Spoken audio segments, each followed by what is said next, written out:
Azab itu bukan penyakit. Penyakit bukan azab. Azab itu bukan miskin. Kemiskinan bukan azab. Azab adalah ketika tak merasakan nikmat saat bersujud subhana rabbiyal a'la wa bihamdi. Azab itu adalah ketika makan cukup, tidur cukup, tak sempat bangun malam tahajud, tak merasakan nikmatnya usolli sunnatat tahajud raka'ataini lillahi ta'ala. Itulah azab yang paling mengerikan. Kalau masalah kaya, tak ada yang lebih kaya daripada Qarun. Kalau masalah berkuasa, tak ada yang lebih berkuasa daripada Fir'aun. Jadi kalau orang mengukur kesuksesan pada kaya, yang paling sukses Qarun. Kalau diukur kesuksesan berkuasa, maka tidak ada yang lebih hebat daripada Namrus, daripada Fir'aun. Saya mau tanya, setelah saya dengar ceramah Ustadz, saya mau tanya. 2 kali diulangnya. Pak Ustadz, saya mau tanya. Setelah saya dengar ceramah Ustadz, saya mau tanya. Tujuan hidup di dunia ini harusnya seperti apa Pak Ustadz? Untuk apa kita di dunia ini Pak Ustadz? Biasanya pertanyaan orang macam ini dia udah di tepi jembatan.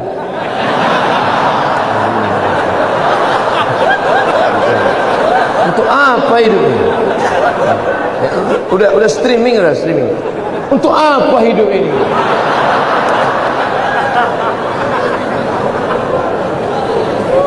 Satu, Alladzi khalaqal mauta wal hayata. Allah menciptakan hidup dan mati. Untuk apa? Liyabluwakum ayyukum ahsanu amala. Supaya Allah melihat siapa yang paling baik amala. Makanya kalau mau jadi pejabat, jadilah pejabat yang amalnya baik. Jadi polisi, jadilah polisi yang amalnya baik. Jadi tentara, jadilah tentara yang amalnya baik. Jadi ustadz, jadilah ustadz yang amalnya baik. Karena kita hidup ini dituntut siapa yang paling baik amala. Amal bukan sholat, amal bukan baca yasin, amal bukan puasa sunat. Itu ibadah. Hebat Pak Bupati kami Pak Ustaz. Kenapa? Pak Bupati kami rajin sholat duha. Itu bukan amal. Itu siapapun bisa. Sholat duha tak perlu jadi bupati. Betul? Yang dimaksud amal adalah dengan jabatan kekuasaan yang ada di tangan kita, bisa kita berbuat. Kalau jadi anggota dewan, buatnya perda syariah. Anak SD tidak boleh masuk SMP kecuali punya ijazah MDA. Setuju? Itu Bang. Dengan kekuasaan. Jangan nanti udah pensiun baru datang. Ustaz Somad, apa yang bisa kita buat untuk bangsa ini? Tangan pun dah menggeletar. Itu apa? Ustaz Somad, kami sebagai aparatur negara, PNS, apa yang bisa kami buat amal kami? Mana PNS? PNS kemana nih? Kenapa banyak orang ngantri? Mohon maaf Ustaz Somad, PNS-nya sedang sholat duha di musola. Bodoh. Amal PNS bukan sholat duha. Sholat duha sebelum berangkat tadi. Amalnya sebagai PNS adalah bagaimana melayani masyarakat, dipermudah urusan orang. Urusan KTP Anda masukkan pagi, selesai sore, dikirim melalui pos. Bisa apa tak bisa? Bisa. Mudahkan urusan orang di dunia, dimudahkan pula urusan di akhirat nanti. Amin. Ustaz, apa yang bisa kami lakukan untuk ustaz-ustaz? Kumpulkan ustaz-ustaz, kumpulkan imam-imam, kumpulkan khotib-khotib, kumpulkan guru-guru mengaji, beri mereka pelatihan, permudah urusan SIM kendaraan bermotor mereka. Setuju? Wah, banyak yang setuju. Kenapa Ustaz tiba-tiba ingat itu? Ingat dulu saya susah ngurus SIM dulu waktu sebelum terkenal. Masya Allah, tabarakallah. Artinya apa? Ketika Allah titipkan jabatan di tanganmu, pakailah. Ayyukum ahsanu amala. Ustaz, kami ini masih mahasiswa, masih sekolah, lalu amal kami apa? Kau senangkan saja hati orang tuamu, pulang ke rumah, ayah, emak, ini transkrip nilai mak, nih Berapa IP kau nak? 2,0. Hah? Kenapa 2,0? Ayah sabar ya, ini takdir dari Allah. Anak hantu. Dikasih duit bukannya menyelesaikan masalah, menambah masalah. Yang masih kuliah, yang masih sekolah, kalau belum bisa kalian senangkan emak ayah kalian, jangan kalian susahkan mereka. Jangan asal balik susah. Asal balik susah. Belum lagi dia balik, baru menengok nama dia di HP aja. Ini susah. Yang pertama amalah. Yang kedua baru wa ma khalaqtul jinna wal insa illa liya'budun, ibadah. Itulah dia sholat, baca Quran, tahajud, puasa sunat, itu ibadah. Jadi kita ini gunanya di dunia ini cuma dua saja, amal dengan ibadah. Masuk kantor jam 8 pagi, pulang jam 4 sore, disiplin, tidak bolos ke mall, itu namanya amal. Bapak polisi merazia orang melanggar peraturan, saking kan dia mau menegakkan, sampai dipeluknya kaca mobil Kijang Innova. Itu amal apa ibadah? Amal itu namanya. Ustaz tahu dari mana? Saya tengok tadi di Instagram. Dua itu saja tujuan kita hidup ini, amal dan ibadah. Perbaiki amal, perbaiki ibadah. Banyak orang ibadahnya bagus, amalnya tak bagus. Banyak orang amalnya bagus, ibadahnya tak bagus. Yang lebih parah, amal tak bagus, ibadah tak bagus. Siapa yang amalnya tak bagus, ibadahnya tak bagus, pergi ke jembatan Barelang. Tidak ada bekal yang paling baik adalah kecuali salat. Inna awwala ma yuhasabu bil 'abdu yaumal qiyamah. Yang pertama kali dihisab, dihitung, dikira dari seorang hamba adalah salatuhu, salatnya. Idza salahat, kalau salatnya baik, salahal amalu kulluh, amal yang lain ikut menjadi baik. Wa idza fasadat, kalau salatnya rusak, fasadal amalu kulluh, amal-amal yang lain pun ikut menjadi rosak. Kalau engkau merasa tenang dalam kesendirian, hatimu merasa cukup dengan qanaah, dan kau selalu memikirkan kekurangan kecacatan dirimu, sesungguhnya Allah sedang memindahkan engkau dari hinanya maksiat kepada mulianya taat.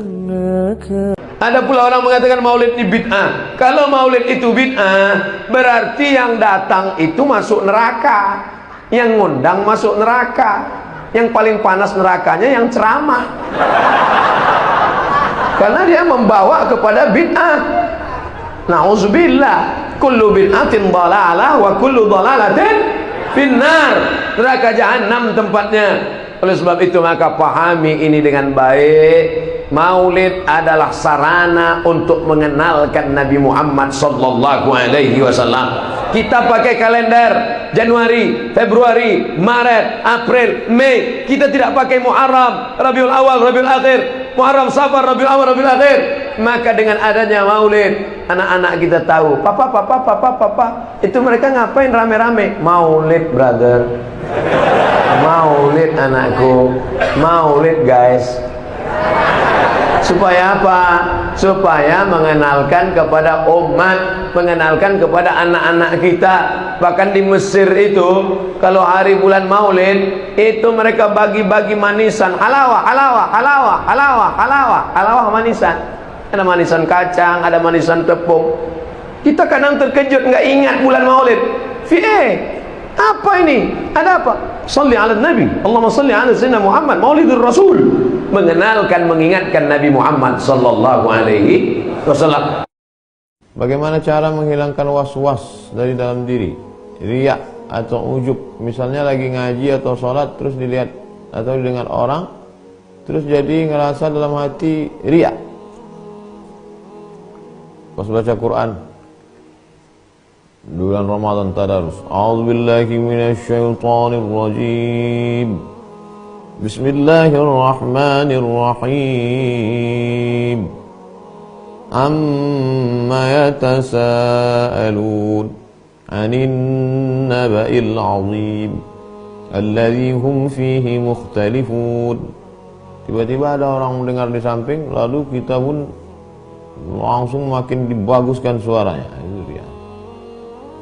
Lalu kemudian kita tutup Quran, berhenti baca karena takut dipuji. Tarkul amal li ajli nas riya.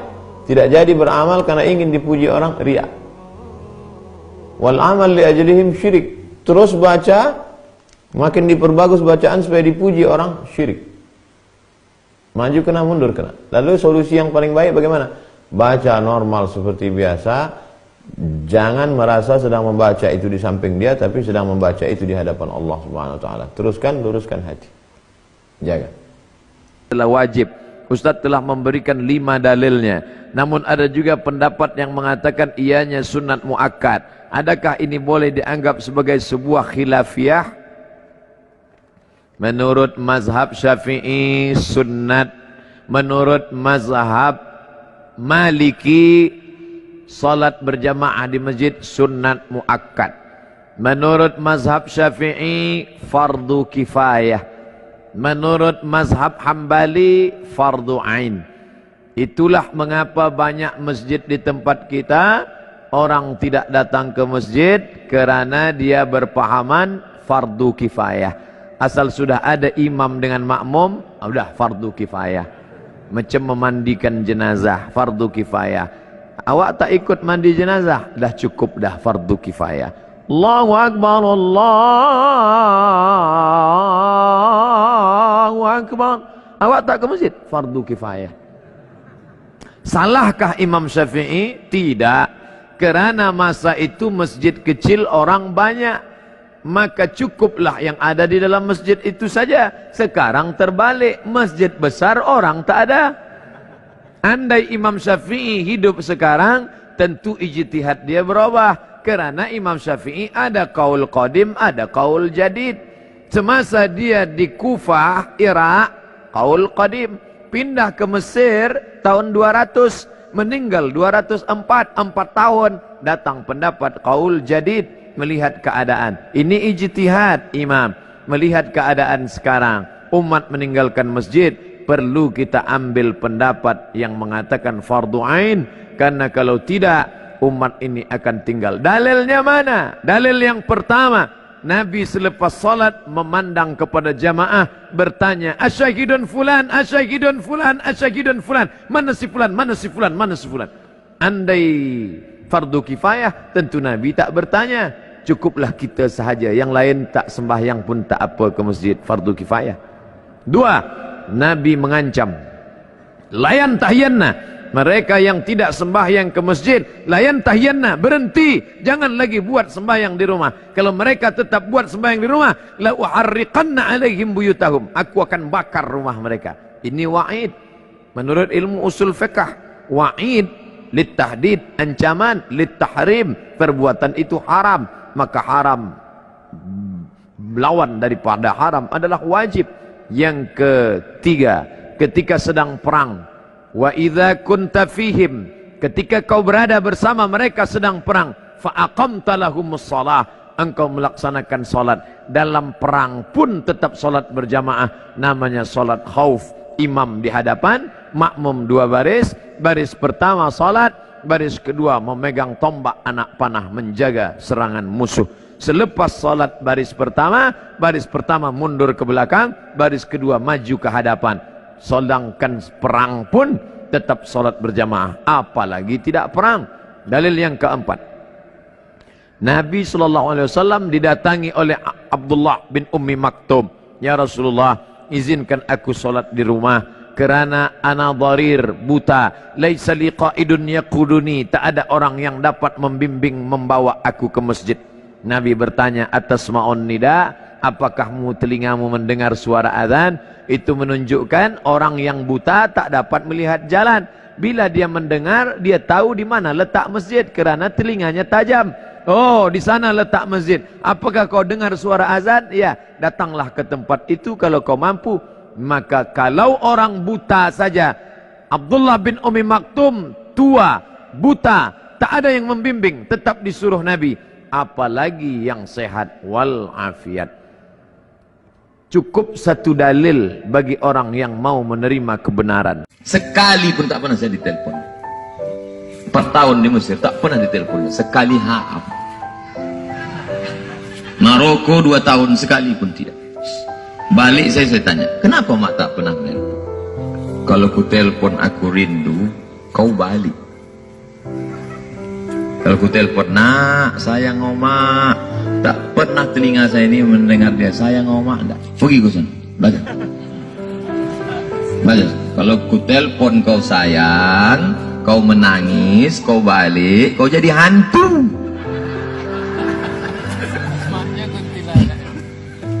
Ada juga masa-masa bandel tuh, lari saya dari Medan. Lari saya pergi saya 5 bulan saya tak sekolah di Riau, saya makan tidur. Kau ndak jadi apa? Tak ada guna sekolah nih mak. Presiden dah ada, gubernur dah ada. Apa guna sekolah? Apa guna sekolah lagi? Jadi kau ndak jadi apa? Belikan aku kol diesel. Aku ndak jual ikan asin. Karena saya tengok pasar market yang mantap waktu itu ikan asin. Kaya orang jual ikan asin. Rumahnya besar, mobilnya besar, bininya pun besar. Pergi dia ke Air Molek, Indragiri Hulu, carinya sekolah. Datang Ustadz ceramah ke kampung. Nama Ustadz itu Ustadz Suherman Siregar. Habis pengajian diundanglah Ustadz nih ke rumah, makan macam. Habis itu ditanyanya, Ustadz di Air Molek guru? Iya bu, saya guru. Oh, bisa anak kami masuk? Silakan. Langsung kelas 3 bisa? Oh tak bisa. Karena kalau langsung kelas 3 ini berarti anak pindahan karena nakal. Tak bisa. Tolonglah Pak Ustadz, tak bisa. Kami tak pilih. Tak mempan makan siang itu. Rupanya berubah hati Ustaz nih. Lu tengok dulu anak ibu. Mana anak ibu? Bawa anak-anak. Ini anak. Lu tengoknya lama. Oh, silakan datang. Jadi rupanya muka saya ini dari dulu memang muka pengibat. Banyak orang ini. Kalau dipeturutkan udah banyak orang nangkap saya. Tapi asal ditengoknya, tak usah. Terus tengok, kita tangkap Pak, tak usah. Omaknya baru meninggal, kasihan.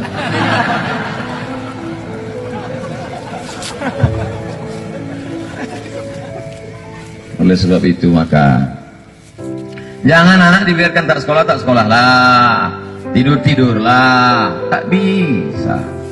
Tunjuk aja, tak berhenti merepet. Asal singgah saya ke rumah itu Pak Gubernur, tak berhenti apa. Tapi saya, kenapa Ustaz tak melawan? Tak pernah saya lawan. Kenapa tak salah? Saya mulai hitung itu. Omak sianu kakinya dipotong gara-gara diabetes mati.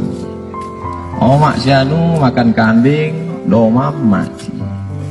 Omak sianu mati. Omakku inilah yang masih bertahan. Ku nikmati aja repet. Alah, asal dia merepet. Kalau kebetulan saya singgah pagi, demikianlah kajian duha kita pagi. Dia pun senyum. Asal malam, inilah kultum malam kita. Orang tua macam Quran buruk. Orang tua macam Quran buruk. Dibaca tak terbaca, dibuang berdosa. Orang tua macam Quran buruk. Dibaca tak terbaca, dibuang berdosa. Jadi biarkan aja lah sampai masanya hilang juga dia. Saat dia hilang itulah baru kau berkata, andai dia, andai ku biarkan dia dulu merepet, andai ku turut dulu cakapnya, ada guna menyesal. Maka kalau masih hidup dia, berapa datang, berapa anak-anak muda datang, ada omak kau, ada yang kau lawannya, ada yang Ustaz kesalkan.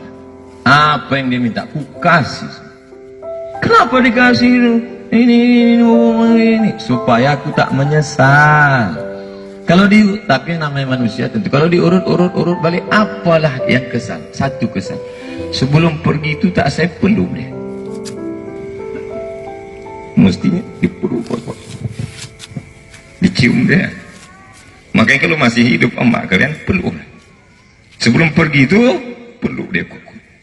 ciumlah kening supaya tak bisa. Tak bisa saya lanjutkan. Terima kasih. Assalamualaikum warahmatullahi wabarakatuh. Hai guys, hidup ini hanya setengah sayap nyamuk. Dunia yang kau agungkan, yang kau muliakan, yang kau katakan hebat ini hanya setengah, nisfu jinahi ba'udah, setengah sayap nyamuk. Andai kau dapat, kau jangan sombong karena dia hanya setengah sayap nyamuk. Andai tak dapat, jangan sedih karena dia pun hanya setengah sayap nyamuk. Kamu menjadi umat paling baik bukan karena tahajudmu. Kamu menjadi umat paling baik bukan karena haji dan umrahmu. Kamu menjadi umat yang paling baik bukan karena membangun masjid. Kuntum khaira ummah. Kamu umat yang paling baik. Kapan? Ta'muruna bil ma'ruf, ketika kau ajak orang berbuat baik. Wa tanhauna 'anil munkar, kau larang orang berbuat mungkar. Dan dari dulu saya ceramah memang begini, pakai peci, pakai top, pakai baju koko begini. Cuman bedanya kalau sekarang orang kenal, dulu banyak tak kenal. Dari UIN saya pulang jam 11.45, hari Jumat mau khutbah Jumat di Masjid Rumah Sakit Umum Daerah Arifin Ahmad. Jam 12.20 azan Jumat, jam 12 saya sudah duduk. 12 sudah duduk di depan. Lalu kemudian naiklah pengurus. Waktu Jumat sudah masuk, karena khotib kita hari ini Haji Abdul Somad LCMA belum juga datang, maka sayalah yang khutbah hari ini, kata pengurus. Padahal saya itu duduk dari jam 12 tadi.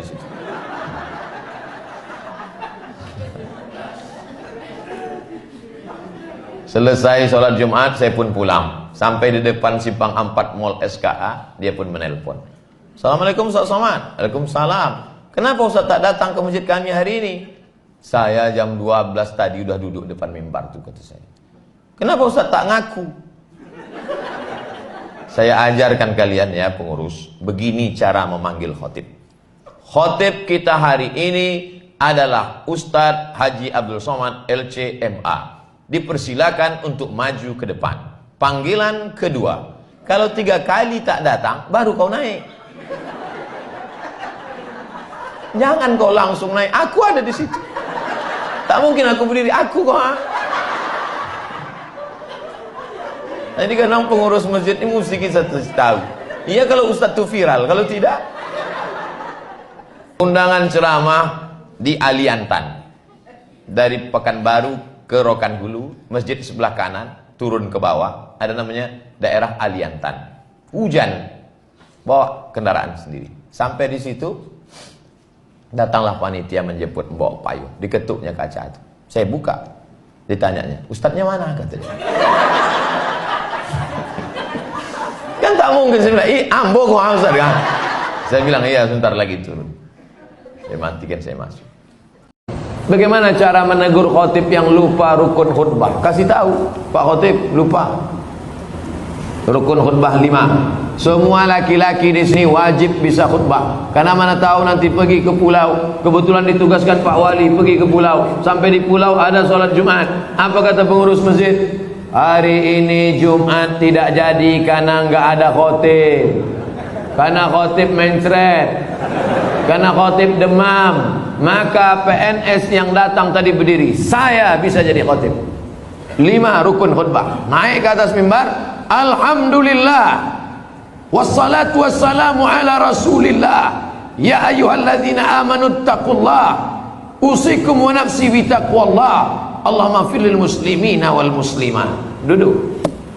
Habis itu tegak lagi, alhamdulillah, Allahumma salli ala sayyidina Muhammad, ya ayyuhalladzina amanu taqullah, usikum wa nafsi bitaqwallah, Allahumma fir lil muslimina wal muslimat. Dah, omat. Rukun khutbah cuma 5. Alhamdulillah, salawat, ayat, wasiat takwa, doa. Alhamdulillah, salawat, ayat, wasiat takwa, doa. Selesai sholat, Bapak dari mana? PNS Tanjung Pinang. Kok pendek kali rukunnya? Aku masih syukur bisa, kau tak bisa lagi.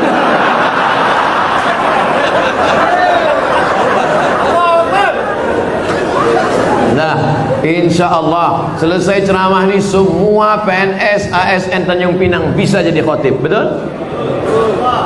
Itu sependek itu pun ada juga yang ragu. Naik ke atas. Nanti latihan dulu, karena kadang walaupun kita hafal, karena grogi naik ke atas hilang juga yang 5. Pas naik ke atas, latihan. Alhamdulillah. Wassalatu wassalamu ala Rasulillah. Ya ayyuhalladzina amanu taqullah. Usikum wa nafsi bi taqwallah. Allahumma fil muslimin wal muslimat. Duduk. Karena khutbah mesti 2. Besok naik lagi. Alhamdulillah. Diulang balik, jangan pula naik lagi sama macam tadi.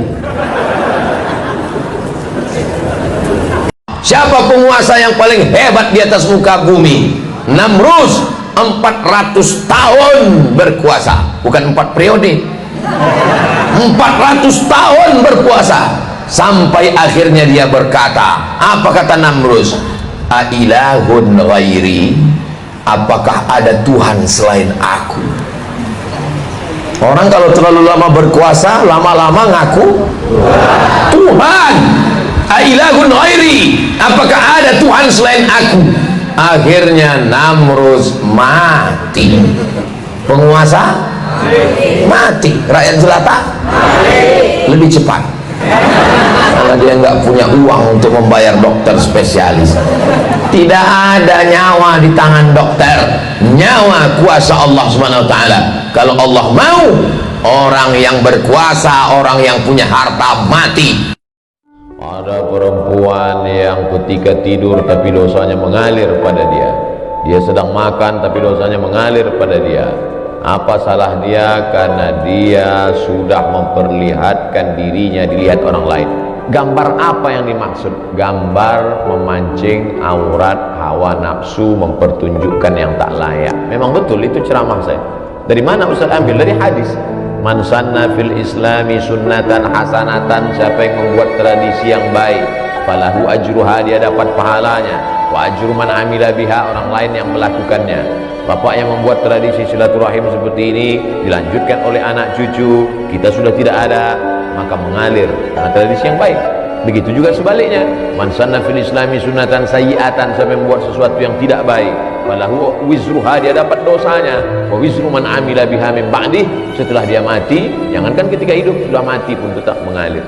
Kamu adalah hamba Allah, dikandung ibumu 9 bulan 10 hari, kau dididik, dibesarkan dengan tetesan air mata dan darah. Jangan jatuhkan hati. Bilang sama dia, aku senang melihatmu wahai perempuan solihah, maka aku ingin menjadikan engkau ibu untuk anak-anak. Kalau kau mau, terimalah aku. Kalau tidak, masih ada 1000 lagi anak, 1000 lagi. Kalian yang punya FB, yang punya Instagram, yang punya TikTok, isikan gambar dengan selawat-selawat. Karena kalau tidak, nanti TikTok diisi setan, FB diisi iblis, Instagram diisi hantu, YouTube diisi tuyul, maka mesti diisi dengan dakwah. Kalau kau takut kepada aturan negara, sampai masanya negara tumbang, sampai masanya penguasa mati, sampai masanya yang mengawasi itu tertidur, tapi kau diawasi oleh dia. Siapa dia? La ta'khudhuhu sinatun, dia tak pernah tidur, wala naum, dia tidak mengantuk, dia tidak tidur. Hayyun, dia maha hidup. La yamut, dia tidak pernah mati. Wa huwas sami', dia maha mendengar. Al basir, maha melihat. Tapak kaki semut yang hitam, di atas batu yang hitam, di tengah malam yang kelam, di tengah samudera yang luas, akan ditampakkan di depan matamu. Wa qadimna ila ma amilu min amalin, kami tampakkan amal mereka, lalu amal itu dilihat. Faman ya'mal mithqala dzarratin khairan yarah, sebesar biji sawi, sebesar ujung rambut, sebesar ujung jarum, akan ditampakkan di hadapan Allah Subhanahu wa taala. Apa yang diciptakan Allah pertama kali? Apa yang diciptakan Allah pertama kali, Pak Ustaz? Kata orang, tarekat yang pertama diciptakan adalah Nur Muhammad. Saya tak berani bicara tarekat kalau tidak bertanya pada orang tarekat. Maka orang tarekat pun yang alim, jangan yang jahil. Orang tarekat yang ahli hadis jarang. Ada ahli hadis tidak tarekat, ada orang tarekat tak ahli hadis. Datang ke Pekanbaru, ahli hadis dan tarekat, namanya Syekh Muwaffaq, tarekatnya Syaziliyah, pernah juga mengambil Qadiriyah, ada juga mengambil ijazah Naqasabandiyah. Jadi tarekat dia banyak. tapi yang dia ijazahkan di masjid ini itu zikir Syaziliyah dari Imam Abdul Hasan Asy-Syazili. Maka saya jumpai dia langsung di kamar hotel Pangeran. Syekh, saya mau nanya banyak masalah nih, takutnya di masjid nanti tak sempat orang banyak. Di masjid orang banyak bukan nanya, minta foto.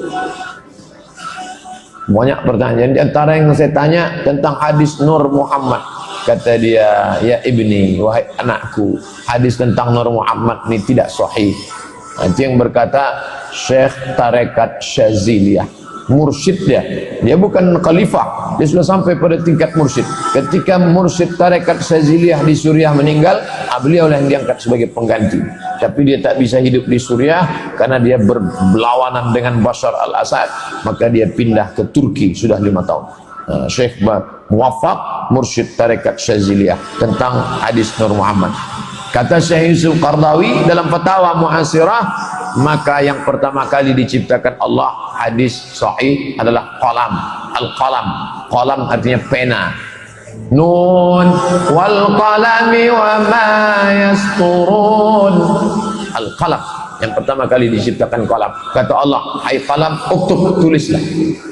Ustaz, ya, perempuan di Jakarta berjilbab tapi celananya ketat sekali. Bagaimana? Nisa'un, perempuan. Kasiyatun, pakai baju.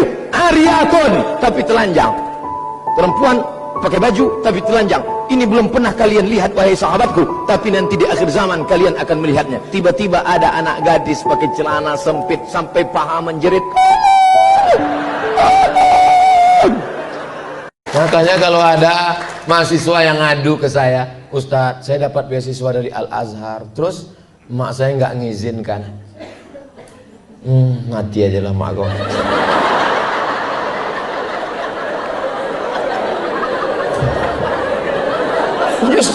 Justru kalau anak ini berhasil kan dapat pahala mengalir sampai hari kiamat. 4 tahun saya, tapi tidak saya ngomongkan gitu. Takut saya sakit hati dia kan.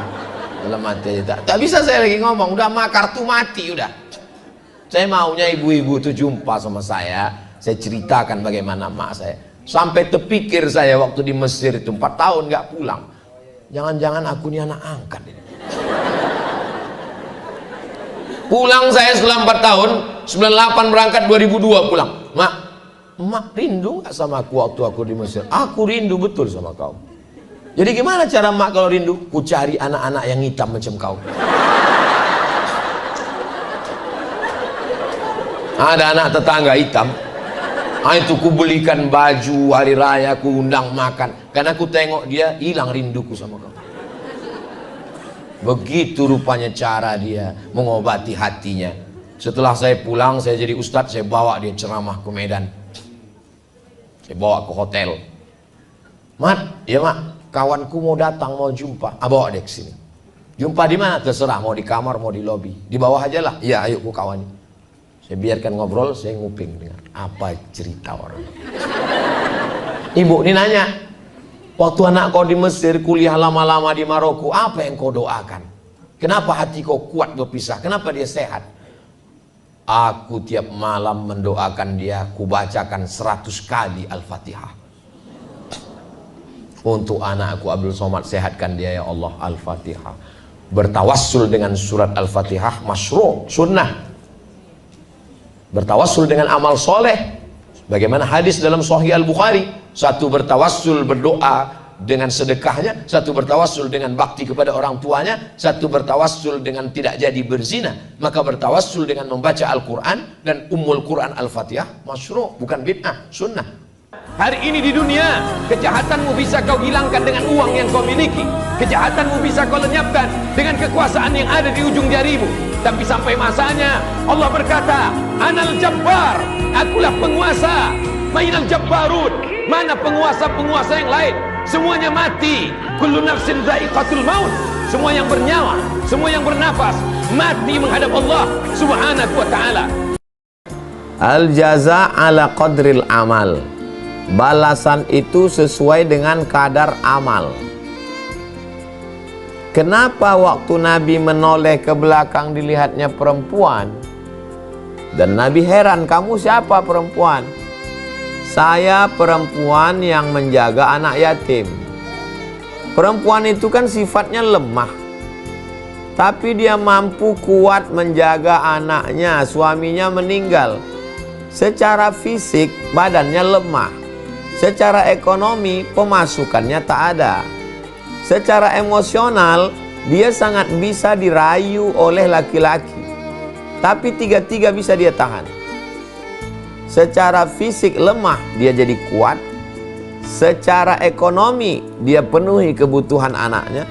Secara emosional, dia tahan hawa nafsunya.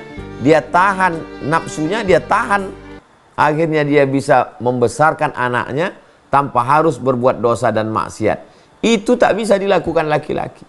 Itulah yang membuat perempuan lebih dulu masuk surga. Kenapa? Karena al-jaza, balasan yang diterima sesuai dengan kadar berat, sulit, sukarnya suatu amal. Itulah yang menyebabkan turunnya rahmat Allah Subhanahu wa ta'ala. Assalamualaikum warahmatullahi wabarakatuh. Saya berada di asrama Ma'had Az-Zahra, 4 lantai 36 kamar. Ada tak ada kita, asrama ini tetap jadi, anak-anak tetap menghafal Quran di sini, tetap jadi orang, tetap menjadikan amal jariah mengalir. Kita hanya sekedar menumpang tuah, mengambil berkah. Mari kita selesaikan bangunan ini melalui transfer ke BSI nomor rekening 76777772227 atas nama Pendidikan Hajah Rohana almarhumah mak saya. Nomor admin jangan lupa kontak ke nomor 0811 6650 026. Berkah selalu. Assalamualaikum warahmatullahi wabarakatuh. Tidak ada tempat berserah, tidak ada tempat memohon, tak ada tempat meminta, kecuali hanya kepada Allah Subhanahu wa ta'ala. Berharap kepada kawan, kawan berubah menjadi lawan. Berharap kepada teman, hari ini teman tertawa, ketika menangis dia jauh. Berharap kepada harta, harta akan binasa. Satu-satunya yang tidak mengecewakan harapan hanya Engkau ya Allah. Yang membuat letih itu pikiran. Pikiran ini tidak pernah berhenti. Selama kita bernafas, pikiran terus bergerak. Memikirkan tagihan, memikirkan listrik, memikirkan sekolah, memikirkan anak, memikirkan tetangga, memikirkan jemaah, memikirkan. Kalau pikiran itu banyak, berpengaruh kepada fisik. Makanya dokter bilang, liburan ya Pak, istirahat ya. Kenapa? Karena letih. Yang membuat letih itu pikiran. Akhirnya pergi ke tempat-tempat yang menawarkan gimana mengistirahatkan pikiran.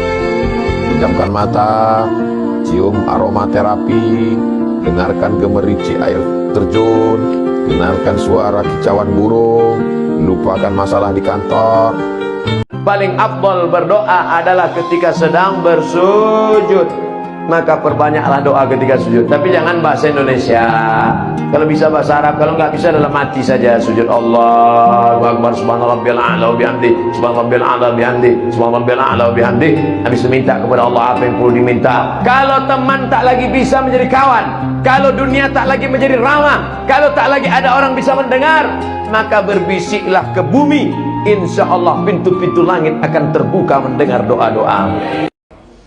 Kenapa lah Ustadz mau tinggal di Riau? Bukan dihormati orang Ustadz. Bagus Ustadz di luar, naik private jet. Masya Allah. Nah, ada orang berpikir begitu. Ustadz tinggal di sini, ku kasih rumah, ku kasih mobil, jadi dosen. Ngajar rumah, ngajar ngaji, ngajar pengajian, ngajar tausiah, mati, selesai. Siapa ngurus bagan benio? Siapa ngurus talang mama? Siapa yang bawa anak-anak yatim fakir miskin? Bisa main suruh-suruh? Oh kan banyak yang ngurus Pak Ustadz, banyak yang ngurus. Tapi aku dapat amal jariah dari mana kalau aku mati? Aku sebagai tinggal di sini. Bisa orang sekolah, bisa orang belajar. Jadwal sudah disusun. Malaysia tetap jatah setahun 2 kali, 6 bulan sekali, Juli dengan Desember. Brunei dapat 2 kali, Kalimantan Selatan sekali, Kalimantan Utara sekali, Kalimantan Tengah sekali, Kalimantan Timur sekali. Saya tak tahu yang undang siapa, entah masjid, entah musola, entah bupati, entah RT, tak tahu, tak pernah saya tahu.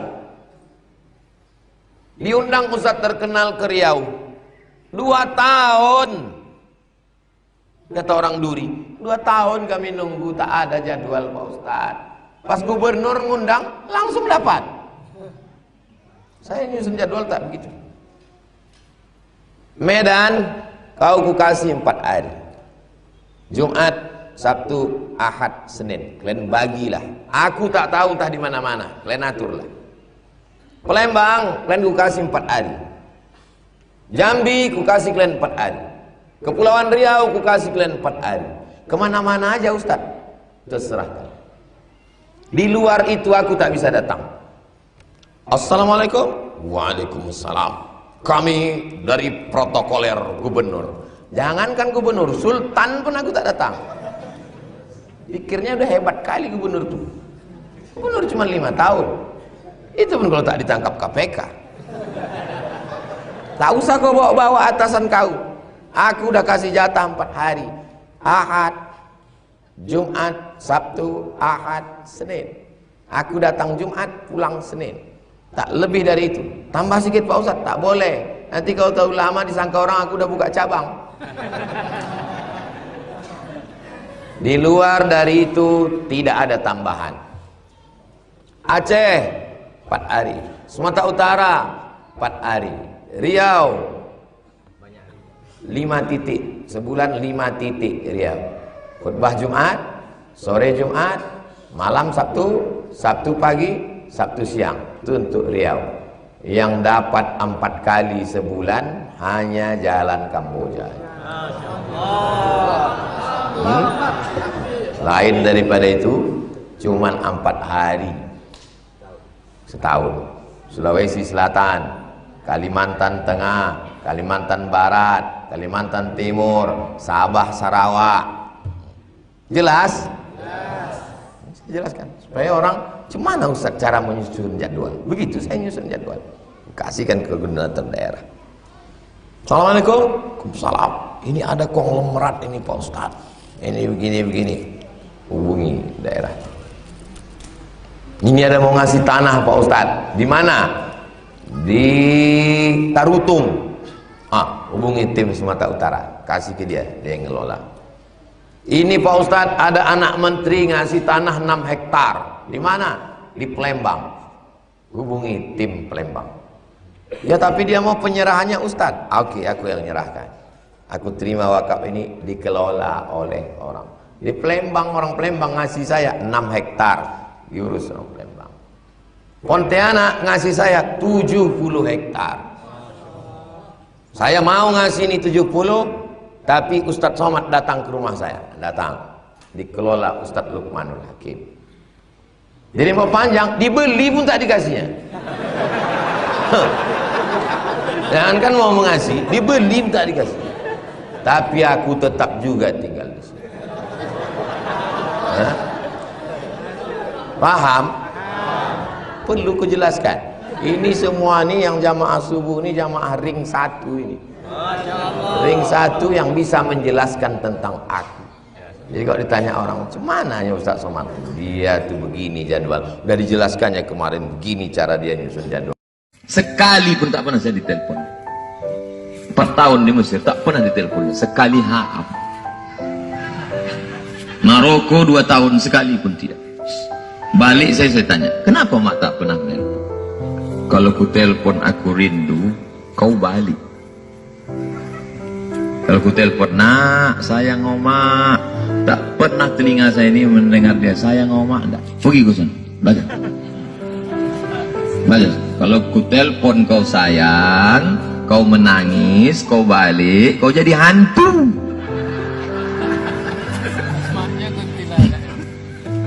Ada juga masa-masa bandel tuh, lari saya dari Medan.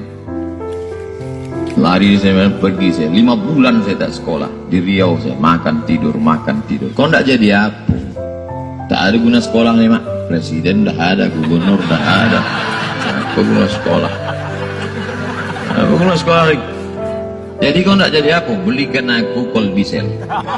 Aku ndak jual ikan asin. Karena saya tengok pasar market yang mantap waktu itu ikan asin. Kaya orang jual ikan asin. Rumahnya besar, mobilnya besar, bininya pun besar. Pergi dia ke Air Molek Indragiri Hulu, carinya sekolah. Datang Ustadz ceramah ke kampung. Nama Ustadz itu Ustadz Suherman Siregar. Habis pengajian diundanglah Ustadz nih ke rumah, makan macam. Habis itu ditanyanya, Ustadz di Air Molek guru? Iya bu, saya guru. Oh, bisa anak kami masuk? Silakan. Langsung kelas 3 bisa? Oh tak bisa. Karena kalau langsung kelas 3 ini berarti anak pindahan karena nakal. Tak bisa. Tolonglah Pak Ustaz, tak bisa. Kami tak pilih. Tak mempan makan siang. Rupanya berubah hati Ustaz nih. Ku tengok dulu anak ibu. Mana anak ibu? Bawa anak-anak. Ini anak. Ku tengoknya lama. Silakan datang. Jadi rupanya muka saya ini dari dulu memang muka pengibat. Banyak orang ini. Kalau dipeturutkan udah banyak orang nangkap saya. Tapi asal ditengoknya, tak usah. Terus tengok, kita tangkap Pak, tak usah. Omaknya baru meninggal, kasihan.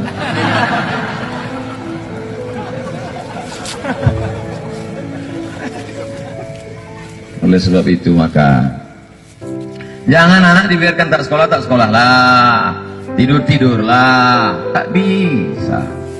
Tunjuk aja, tak berhenti merepet. Asal singgah saya ke rumah itu Pak Gubernur, tak berhenti apa. Tapi saya, kenapa Ustaz tak melawan? Tak pernah saya lawan. Kenapa tak salah? Saya mulai hitung itu.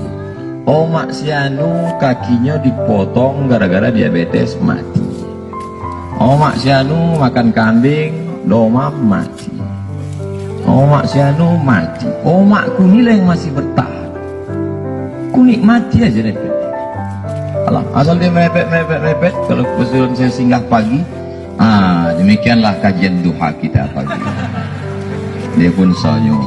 Asal malam, inilah kultum malam kita. Orang tua macam Quran buruk. Orang tua macam Quran buruk. Dibaca tak terbaca, dibuang berdosa. Orang tua macam Quran buruk. Dibaca tak terbaca, dibuang berdosa. Jadi biarkan aja lah sampai masanya, hilang juga dia. Saat dia hilang itulah baru kau berkata, andai dia hidup. Andai ku biarkan dia dulu merepet, andai ku turut dulu cakapnya, ada guna menyesal. Maka kalau masih hidup dia, berapa datang, berapa anak-anak muda datang, ada omak kau, ada yang kau lawannya, ada yang Ustaz kesalkan. Apa yang dia minta, ku kasih. Kenapa dikasih ini supaya aku tak menyesal. Kalau tapi namanya manusia tentu kalau diurut balik, apalah yang kesan, satu kesan. Sebelum pergi itu tak saya peluk dia. Mestinya dipeluk, dicium dia. Makanya kalau masih hidup emak kalian peluk. Sebelum pergi itu peluk dia kuku. Ciumlah kening. Supaya tak bisa. Tak bisa saya lanjutkan. Terima kasih. Assalamualaikum warahmatullahi wabarakatuh. Jangan bersedih ketika kau didustakan. Jangan bersedih ketika kau dibunuh karaktermu. Jangan berduka cita ketika tidak ada manusia yang menerimamu. Karena sesungguhnya itu hanyalah cara Allah menguatkan hatimu, karena dia ingin mengangkat derajatmu, menempatkan di tempat yang terpuji, memperlihatkanmu sesuatu yang tidak pernah dia perlihatkan kepada manusia yang lain. Dia buat hatimu hancur berkeping agar tidak lagi ada tempat makhluk dalam hatimu, yang ada hanya Allah semata. Ma fi qalbi ghairullah. Pada saat itu mentalmu sudah kuat, layaklah engkau berada di tempat yang terpuji. Apa hukumnya isbal Pak Ustaz? Isbal itu apa ya? Isbal itu artinya kaki celana menutupi mata kaki. Ini namanya isbal nih. Ini namanya isbal nih. Sarung, kaki celana, jubah menutup mata kaki. Iki jenenge isbal. Maka ma asfalal ka'baini finnar. Kalau di bawah mata kaki masuk neraka, mlebu nang neraka. Siapa yang pakai celana kain di bawah mata kaki masuk neraka. Ini masuk neraka lah ini. Makanya memahami hadis tidak bisa satu saja. Ada hadis satu lagi mengatakan man jarra thawbahu khuyala, kalau sombong, kalau di bawah mata kaki sombong baru masuk neraka. Kalau nggak sombong nggak apa-apa, kata Imam Syafi'i. Kalau nggak sombong nggak apa-apa, kata Imam Nawawi dalam kitab Riyadhus Shalihin. Kalau nggak sombong nggak apa-apa, kata Imam Sun'ani dalam kitab Subulus Salam. Kalau nggak sombong nggak apa-apa, kata Imam Syaukani dalam kitab Nailul Autar. Kalau nggak sombong nggak apa-apa, kata Syekh Atiyah Sokor dalam kitab Fatawa Azhar. Kalau nggak sombong nggak apa-apa, kata Syekh Qardawi dalam kitab Kaifana Ta'amal Ma'as Sunnah. Maka di antara tanda-tanda dekatnya hari kiamat itu adalah, dalam hadisnya ada 5. Yang pertama, yataqarabus zaman. Zaman, masa, waktu makin pendek. Yang kedua adalah wa yanqusul ilmu. Ilmu semakin berkurang. Kalau sudah ilmu berkurang, apa yang bertambah? Jahil. Maka datang penyakit syuh. Yang ketiga, apa itu syuh? Hubbud dunya, hubbul mal, wa tuhibbul mala hubban jamma. Engkau sayang kepada harta, amat sangat sayang. Dia pegang semuanya sampai tak meleleh, tak menetes walaupun satu tetes. Keempat, wa tazharul fitan. Banyaklah fitnah, siksa. Yang terakhir, yang kelima, wa yaksurul haraj. Wa yaksurul haraj. Banyak terjadi haraj, kata Nabi. Sahabat pun bertanya, ya Rasulullah, wa mal haraj? Apa haraj itu ya Rasulullah? Kata Nabi SAW, al-haraj al-qatlu. Nanti di akhir zaman itu akan banyak pembunuhan. Ada orang yang baik kepada manusia, rajin membantu, dermawan, murah tangannya untuk memberikan pertolongan. Tapi kenapa dia dikatakan sombong? Sombongnya bukan kepada manusia. Batarul haq, menolak kebenaran. Orang yang rajin berbagi tapi tidak sholat, sombong. Orang yang suka berbagi tapi tidak mau menundukkan keningnya kepada Allah, sombong. Bukankah dia baik? Bukankah dia sopan? Bukankah dia santun? Karena definisi sombong, kata Nabi, batarul haq, menolak kebenaran. Yang penting baik, yang penting sopan, yang penting mau berbagi. Masalah dia sholat bukan urusan kita, urusan kita. Karena Nabi memeriksa jamaah, asyahidun fulan, mana si fulan, mengapa tidak sholat berjamaah? Tidak ada dosa yang paling besar kecuali 3. Ala adullukum ala akbaril kabair. Maukah kalian kutunjukkan dosa terbesar di antara dosa besar? Apa itu ya Rasulullah? Pertama, al-isyraq, mempersekutukan Allah. Yang kedua, uququl walidain, durhaka pada orang tua. Ini 3 anak perempuan ini, 1 anak laki-laki ini, kalian duduk bermusyawarah, kalian jaga mak kalian, tiket kunci masuk surga. Menjaga anak dibesarkan belum tentu anak itu jadi soleh. Banyak anak durhaka sekarang. Tapi dosa meninggalkan orang tua, durhaka, dunia pasti dapat, akhirat pasti dapat. Yang 3 orang perempuan, laki-laki menyia-nyiakan orang tua ini, nanti di dunia ini, di akhir hayatnya pasti dia merasa. Ini di Quran surah keempat ayat 103 itu, di ujung ayatnya itu ada penanda ciri standar orang beriman. Maaf, kita tanya dulu nih, kita beriman tidak hari ini? Halo, beriman? Hati-hati ya, karena kata Nabi ada yang subuh beriman, sorenya sudah kufur tuh. Ya, yusbihu mu'mina wa yumsi kafira. Hati-hati ya. Yuk, apa ciri orang beriman tuh? Iman itu konfirmasinya bisa didapatkan, 1 melalui suara adzan. Adzan itu sama dengan penanda waktu sholat. Tahu dari mana iman itu bisa dicek dengan suara adzan? Quran surah ke-8 Al-Anfal di ayat yang kedua. innamal mu'minuna alladzina idza dzukirallahu wajilat qulubuhum. Sungguh insan beriman itu ciri standarnya bisa dilihat. Kalau disebutkan nama Allah, ada konfirmasi iman dalam hatinya. Jadi iman itu letaknya di kolbu. Nanti konfirmasinya lewat suara adzan, dipanggil, disebutkan nama Allah. Makanya disebutkan nama Allah 5 kali dalam sehari untuk mengecek iman ada nggak dari subuh sampai isya. Ya, Allahu Akbar, Allahu Akbar. Ada getaran di hati kita, sudah adzan. Nah, itulah iman. Itulah iman. Makanya orang yang punya iman dengan yang belum punya iman akan beda getarannya. Ini hanya dimiliki oleh orang yang punya iman saja. Yang belum punya iman nggak bisa, nggak punya itu. Allahu Akbar, Allahu Akbar. Surah apaan nih? Toanya kencang banget, ya. Tapi kalau orang beriman, Allahu Akbar, Allahu Akbar, ya Allah sudah adzan. Itu konfirmasi itu. Nanti semakin tinggi imannya, bahkan ada yang orang sudah menunggu sebelum tiba waktunya. Tadi subuh jam 4:13 di sini. Ada yang nunggu dari jam 3, padahal belum dipanggil. Ya, masya Allah. Di Bekasi 4:09. Allahu Akbar, Allahu Akbar. Azan. Ingat dia. Nah, itu ciri beriman. Cuman imannya standar. Jadi bukan iman yang kuat. Standar. Kuat belum, lemah tidak. Allahu Akbar, Allahu Akbar. Jam 4:09. Jam 3 sudah bangun. Nunggu itu. Iman yang kuat.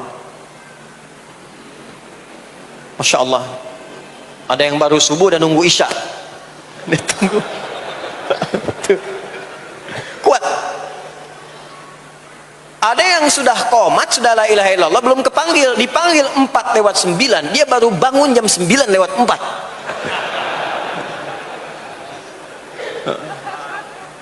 Tuh. Nah, ini iman lemah di bawah.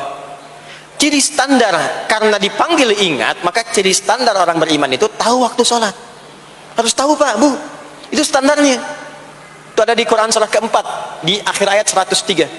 Inna sholata kanat 'alal mu'minina kitaban mawquta. Kalau pakai terjemah balaghah itu bunyinya begini, sungguh orang beriman itu pasti tahu waktu sholat.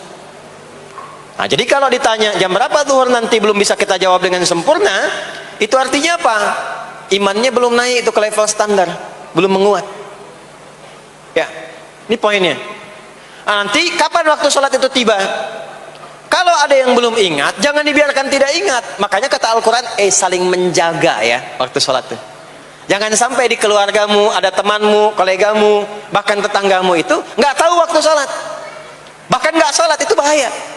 Kalau memang sayang sama anak, ingatkan. Sayang istri dengan suami, ingatkan.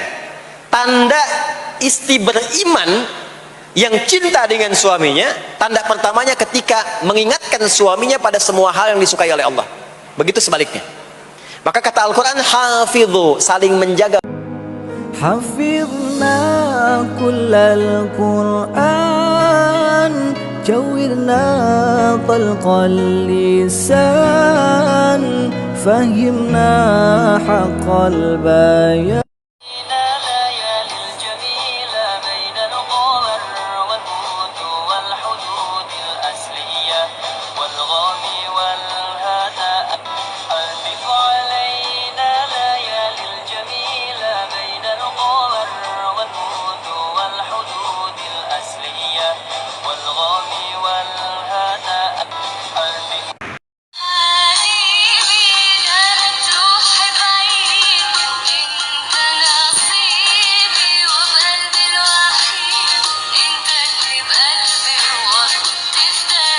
Jadi saya ingin katakan, Yathrib ini sudah lama, 37 generasi sebelum kelahiran Nabi, sudah ada tempatnya, sudah ada kemudian penduduk awalnya.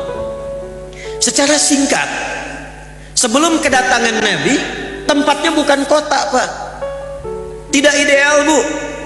Maaf, pasarnya rusak. Yang menguasai Yahudi, harga suka-suka, kecurangan paling banyak, sampai viral. Dulu sudah ada viral, cuman belum ada like, share, and comment. Komen sudah ada, subscribe yang tidak ada. Jadi pasarnya rusak. Yang kedua, komersial tinggi, pertengkaran itu banyak. Ada dua suku besar, namanya Aus dengan Khazraj. Itu kalau ada di Aus yang luka, di Khazraj mesti luka. Kalau ada yang meninggal, satu suku lain mesti ada yang tewas. Jalanan tak tertata, sosial konflik tinggi. Anda bayangkan, Nabi Muhammad SAW diperintahkan oleh Allah hijrahnya ke tempat yang belum ideal, untuk memberi contoh nanti di masa datang. Dan nanti kurikulumnya oleh Imam Muslim ditempatkan dalam kitab sahih beliau dengan nama Kitabul Imarah, bab tentang tata kota.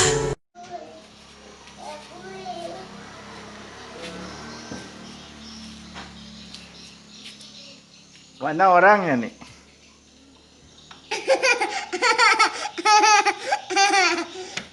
Udah mau masang baju nih kayak apa nih? Gak mau masang baju. Udah mau nih kayak apa nih? Jadi ternyata kunci kebahagiaan itu di Quran bukan uang. Kunci ketenangan, kesuksesan itu bukan harta benda, bukan jabatan, bukan kedudukan. Bahkan tidak sedikit orang yang telah mendapatkan kedudukan, bahkan tinggi kedudukannya, masih ingin menambah karena belum merasakan ketenangan dan kenyamanan. Bukankah Anda perhatikan orang-orang yang terjebak dalam korupsi itu, perbuatan-perbuatan mungkar itu? Bukankah kalau diperhatikan hartanya sudah melimpah, kedudukannya kadang-kadang sudah tinggi? Apa yang menyebabkan mereka bersikap demikian? Karena ada satu bagian dalam kehidupan yang belum dirasakan kenikmatannya. Kata Allah, kunci untuk meraihnya adalah takwa. Anda yang ingin mendapatkan tambahan pengetahuan yang sekarang tengah belajar, pelajarkah, mahasiswakah? Ternyata kuncinya bukan sekedar bakat kepintaran. Quran surah kedua Al-Baqarah di akhir ayat 282. Wattaqullaha wa yu'allimukumullah. Kamu tingkatkan takwamu kepada Allah. Kata Allah, aku tambahkan dan ajarkan kepadamu tambahan pengetahuan. Kunci kebahagiaan ternyata bukan harta, bukan kedudukan. Quran surah kedua Al-Baqarah di akhir ayat 189. Wattaqullaha la'allakum tuflihun. Tingkatkan takwamu kepada Allah. Kata Allah, aku tanamkan kebahagiaan di setiap etapa kehidupanmu. Rumah tangga bahagia, pekerjaan bahagia, kehidupan sosial bahagia. Hadirin, bukankah yang punya harta adalah Allah? Bukankah yang punya ilmu adalah Allah? Bukankah yang punya kebahagiaan adalah Allah? Tapi menariknya, kita tahu, kita menyadari yang punya ilmu Allah, yang punya harta Allah, yang punya kebahagiaan Allah. Tapi kita yang mengatakan itu semua adalah milik Allah, jauh dari Allah. Bagaimana semua itu bisa diraih? Bukankah hukum mengatakan orang yang dekat dengan seseorang yang punya kapasitas akan punya akses mendapatkan kemudahan dari kapasitas yang dia miliki? Orang yang dekat dengan pejabat dibuka akses dari jabatannya. Orang yang punya kedekatan dengan orang yang punya harta dibuka kelapangan untuk mendapatkan bagian dari hartanya. Hukum itu berlaku seseorang yang dekat dengan Allah, apa yang sulit bagi Allah untuk melimpahkan kepada hambanya. Jadi problemnya, kalau ada orang sukses di pekerjaan, kurang bahagia di rumah tangga, mungkin mohon maaf bukan karena kurang gelarnya, bukan karena kurang hartanya, boleh jadi yang kurang takwanya. Kalau ada orang yang merasakan kurang mendapatkan kedudukan, bukan kurang tingginya, bukan kurang hebatnya, mungkin yang kurang takwanya. Kalau ada yang merasakan ini utang piutang kenapa belum lunas juga, ini kesulitan kenapa seringkali ada di hadapan, mungkin yang kurang hebat, yang dituntut dari Anda bukan kehebatan ikhtiarnya, bukan ilmunya, bukan tenaganya, barangkali yang kurang takwanya. Itu yang menjadikan Nabi seringkali mengingatkan kepada setiap umatnya dari sejak zaman sahabat ridwanullahu alaihim jami'a, yang diteruskan dengan riwayat sampai ke kita. Tidak sedikit kalimat Nabi yang pertama disampaikan nasihatnya takwa. Al-Imam An-Nawawi rahimahullah saking pentingnya dengan takwa ini menyantumkan nomor hadis ke-18 dari Al-Arba'innya an Mu'adz bin Jabal wa Jundub bin Junadar radhiyallahu ta'ala anhuma anin Nabi sallallahu alaihi wasallam qala ittaqillaha haitsu ma kunta wa atbi' sayyi'atal hasanata tamhuha. Bahkan kata Nabi, kalau Anda ingin jadi orang baik, orang hebat, orang yang mudah didambakan di setiap keadaan, bertakwalah kepada Allah.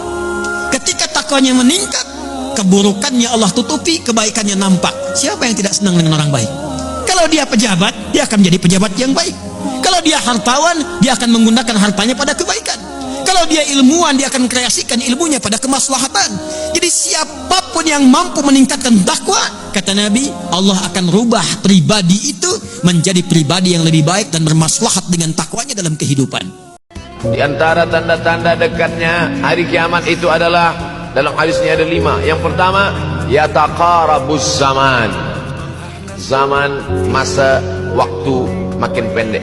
Yang kedua adalah wayanqusul ilmu. Ilmu semakin berkurang. Kalau sudah ilmu berkurang, apa yang bertambah? Jahil. Maka datang penyakit syuh. Yang ketiga, apa itu syuh? Hubbud dunya, hubbul mal, wa tuhibbul mala hubban jamma. Engkau sayang kepada harta, amat sangat sayang. Dia pegang semuanya sampai tak meleleh, tak menetes walaupun satu tetes. Keempat, wa tazharul fitan. Banyaklah fitnah, siksa. Yang terakhir, yang kelima, wa yakthurul haraj. Wa yakthurul haraj. Banyak terjadi haraj, kata Nabi.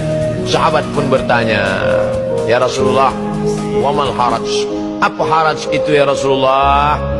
Kata Nabi SAW, al-haraj al-qatlu. Nanti di akhir zaman itu akan banyak pembunuhan. Apa hukumnya isbal, Pak Ustaz? Isbal itu apa ya? Isbal itu artinya kaki celana menutupi mata kaki. Ini namanya isbal nih. Ini namanya isbal nih. Sarung, kaki celana, jubah menutup mata kaki. Iki jenenge isbal. Maka ma asfalal ka'baini finnar. Kalau di bawah mata kaki masuk neraka, mlebu nang neraka. Siapa yang pakai celana kain di bawah mata kaki masuk neraka. Ini masuk neraka lah ini. Makanya memahami hadis tidak bisa satu saja. Ada hadis satu lagi mengatakan, man jarra thawbahu khuyala. Kalau sombong, kalau di bawah mata kaki sombong, baru masuk neraka. Kalau nggak sombong nggak apa-apa, kata Imam Syafi'i. Kalau nggak sombong nggak apa-apa, kata Imam Nawawi dalam kitab Riyadhus Shalihin. Kalau nggak sombong nggak apa-apa, kata Imam Sun'ani dalam kitab Subulus Salam. Kalau nggak sombong nggak apa-apa, kata Imam Syaukani dalam kitab Nailul Autar. Kalau nggak sombong nggak apa-apa, kata Syekh Atiyah Sokor dalam kitab Fatawa Azhar. Kalau nggak sombong nggak apa-apa, kata Syekh Qardawi dalam kitab Kaifana Ta'amal Ma'as Sunnah. Maka ada orang yang baik kepada manusia, rajin membantu, dermawan, murah tangannya untuk memberikan pertolongan. Tapi kenapa dia dikatakan sombong? Sombongnya bukan kepada manusia. Batarul haq, menolak kebenaran. Orang yang rajin berbagi tapi tidak sholat, sombong. Orang yang suka berbagi tapi tidak mau menundukkan keningnya kepada Allah, sombong. Bukankah dia baik? Bukankah dia sopan? Bukankah dia santun? Karena definisi sombong, kata Nabi, batarul haq, menolak kebenaran. Yang penting baik, yang penting sopan, yang penting mau berbagi. Masalah dia sholat bukan urusan kita, urusan kita. Karena Nabi memeriksa jamaah, asyahidun fulan, mana si fulan, mengapa tidak sholat berjamaah? Tidak ada dosa yang paling besar kecuali 3. Ala adullukum ala akbaril kabair. Maukah kalian kutunjukkan dosa terbesar di antara dosa besar? Apa itu ya Rasulullah? Pertama, al-isyrak, mempersekutukan Allah. Yang kedua, uququl walidain, durhaka pada orang tua. Ini 3 anak perempuan ini, 1 anak laki-laki ini, kalian duduk bermusyawarah, kalian jaga mak kalian, tiket kunci masuk surga. Menjaga anak dibesarkan belum tentu anak itu jadi soleh. Banyak anak durhaka sekarang. Tapi dosa meninggalkan orang tua, durhaka, dunia pasti dapat, akhirat pasti dapat. Yang 3 orang perempuan, laki-laki menyia-nyiakan orang tua ini, nanti di dunia ini, di akhir hayatnya pasti dia merasa. Jadi ternyata kunci kebahagiaan itu di Quran bukan uang. Kunci ketenangan, kesuksesan itu bukan harta benda, bukan jabatan, bukan kedudukan, Bahkan tidak sedikit orang yang telah mendapatkan kedudukan, bahkan tinggi kedudukannya, masih ingin menambah karena belum merasakan ketenangan dan kenyamanan. Bukankah Anda perhatikan orang-orang yang terjebak dalam korupsi itu, perbuatan-perbuatan mungkar itu, bukankah kalau diperhatikan hartanya sudah melimpah, kedudukannya kadang-kadang sudah tinggi? Apa yang menyebabkan mereka bersikap demikian? Karena ada satu bagian dalam kehidupan yang belum dirasakan kenikmatannya. Kata Allah, kunci untuk meraihnya adalah takwa. Anda yang ingin mendapatkan tambahan pengetahuan yang sekarang tengah belajar, pelajarkah, mahasiswakah, ternyata kuncinya bukan sekedar bakat kepintaran. Quran surah kedua Al-Baqarah di akhir ayat 282, wattaqullaha wa yu'allimukumullah. Kamu tingkatkan takwamu kepada Allah, kata Allah, aku tambahkan dan ajarkan kepadamu tambahan pengetahuan. Kunci kebahagiaan ternyata bukan harta, bukan kedudukan. Quran surah kedua Al-Baqarah di akhir ayat 189, wattaqullaha la'allakum tuflihun. Tingkatkan takwamu kepada Allah, kata Allah, aku tanamkan kebahagiaan di setiap etapa kehidupanmu. Rumah tangga bahagia, pekerjaan bahagia, kehidupan sosial bahagia. Hadirin, bukankah yang punya harta adalah Allah? Bukankah yang punya ilmu adalah Allah? Bukankah yang punya kebahagiaan adalah Allah? Tapi menariknya, kita tahu, kita menyadari yang punya ilmu Allah, yang punya harta Allah, yang punya kebahagiaan Allah. Tapi kita yang mengatakan itu semua adalah milik Allah, jauh dari Allah. Bagaimana semua itu bisa diraih? Bukankah hukum mengatakan orang yang dekat dengan seseorang yang punya kapasitas akan punya akses mendapatkan kemudahan dari kapasitas yang dia miliki. Orang yang dekat dengan pejabat dibuka akses dari jabatannya. Orang yang punya kedekatan dengan orang yang punya harta dibuka kelapangan untuk mendapatkan bagian dari hartanya. Hukum itu berlaku seseorang yang dekat dengan Allah, apa yang sulit bagi Allah untuk melimpahkan kepada hambanya. Jadi problemnya, kalau ada orang sukses di pekerjaan, kurang bahagia di rumah tangga, mungkin mohon maaf bukan karena kurang gelarnya, bukan karena kurang hartanya, boleh jadi yang kurang takwanya. Kalau ada orang yang merasakan kurang mendapatkan kedudukan, bukan kurang tingginya, bukan kurang hebatnya, mungkin yang kurang takwanya. Kalau ada yang merasakan ini utang piutang kenapa belum lunas juga, ini kesulitan kenapa seringkali ada di hadapan, mungkin yang kurang hebat, yang dituntut dari Anda bukan kehebatan ikhtiarnya, bukan ilmunya, bukan tenaganya, barangkali yang kurang takwanya. Itu yang menjadikan Nabi seringkali mengingatkan kepada setiap umatnya dari sejak zaman sahabat ridwanullahu alaihim jami'a, yang diteruskan dengan riwayat sampai ke kita. Tidak sedikit kalimat Nabi yang pertama disampaikan nasihatnya, takwa. Al-Imam An-Nawawi rahimahullah saking pentingnya dengan takwa ini menyantumkan nomor hadis ke-18 dari Al-Arba'innya an Mu'adz bin Jabal wa Jundub bin Junadar radhiyallahu ta'ala anhuma anin Nabi sallallahu alaihi wasallam qala ittaqillaha haitsu ma kunta wa atbi' sayyi'atal hasanata tamhuha. Bahkan kata Nabi, kalau Anda ingin jadi orang baik, orang hebat, orang yang mudah didambakan di setiap keadaan, bertakwalah kepada Allah. Ketika takwanya meningkat, keburukannya Allah tutupi, kebaikannya nampak. Siapa yang tidak senang dengan orang baik?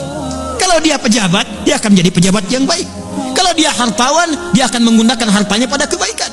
Kalau dia ilmuwan, dia akan kreasikan ilmunya pada kemaslahatan. Jadi siapapun yang mampu meningkatkan takwa, kata Nabi, Allah akan rubah pribadi itu menjadi pribadi yang lebih baik dan bermaslahat dengan takwanya dalam kehidupan. Bolehkah kita mendoakan yang jelek-jelek kepada orang yang menyakiti kita, Ustaz? Dan bolehkah kita bersyukur kepada Allah bila dikabulkan? Terima kasih sebelum. Apa yang mau didapat? ya, kita share satu aja ya. Dalam Al-Quran itu ada ayat di Al-Quran surah ketiga Ali Imran ayat 128 sampai 129. Ini saya berikan gambaran kisahnya dulu.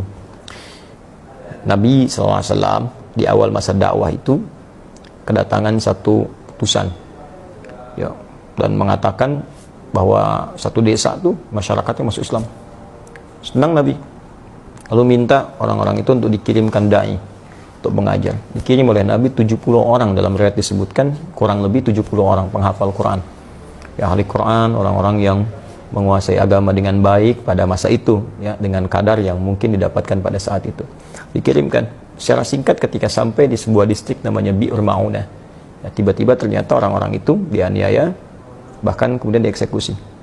Nah, Nabi mendapat kabar dari malaikat sedang menunaikan sholat. Ada beberapa versi riwayatnya, ada yang menyebutkan sedang sholat subuh, ada yang menyebutkan riwayatnya sebelum ruku, ada yang setelah ruku, saat i'tidal, ada yang menyebutkan juga di sholat yang lain. Ya, intinya informasi itu sampai kepada Nabi, dan Nabi mendoakan, ya Allahumma la'an kita, Allahumma adzibhum, ya Allah tolong laknat Bani Fulan, ya, kemudian tolong hukum mereka dan seterusnya.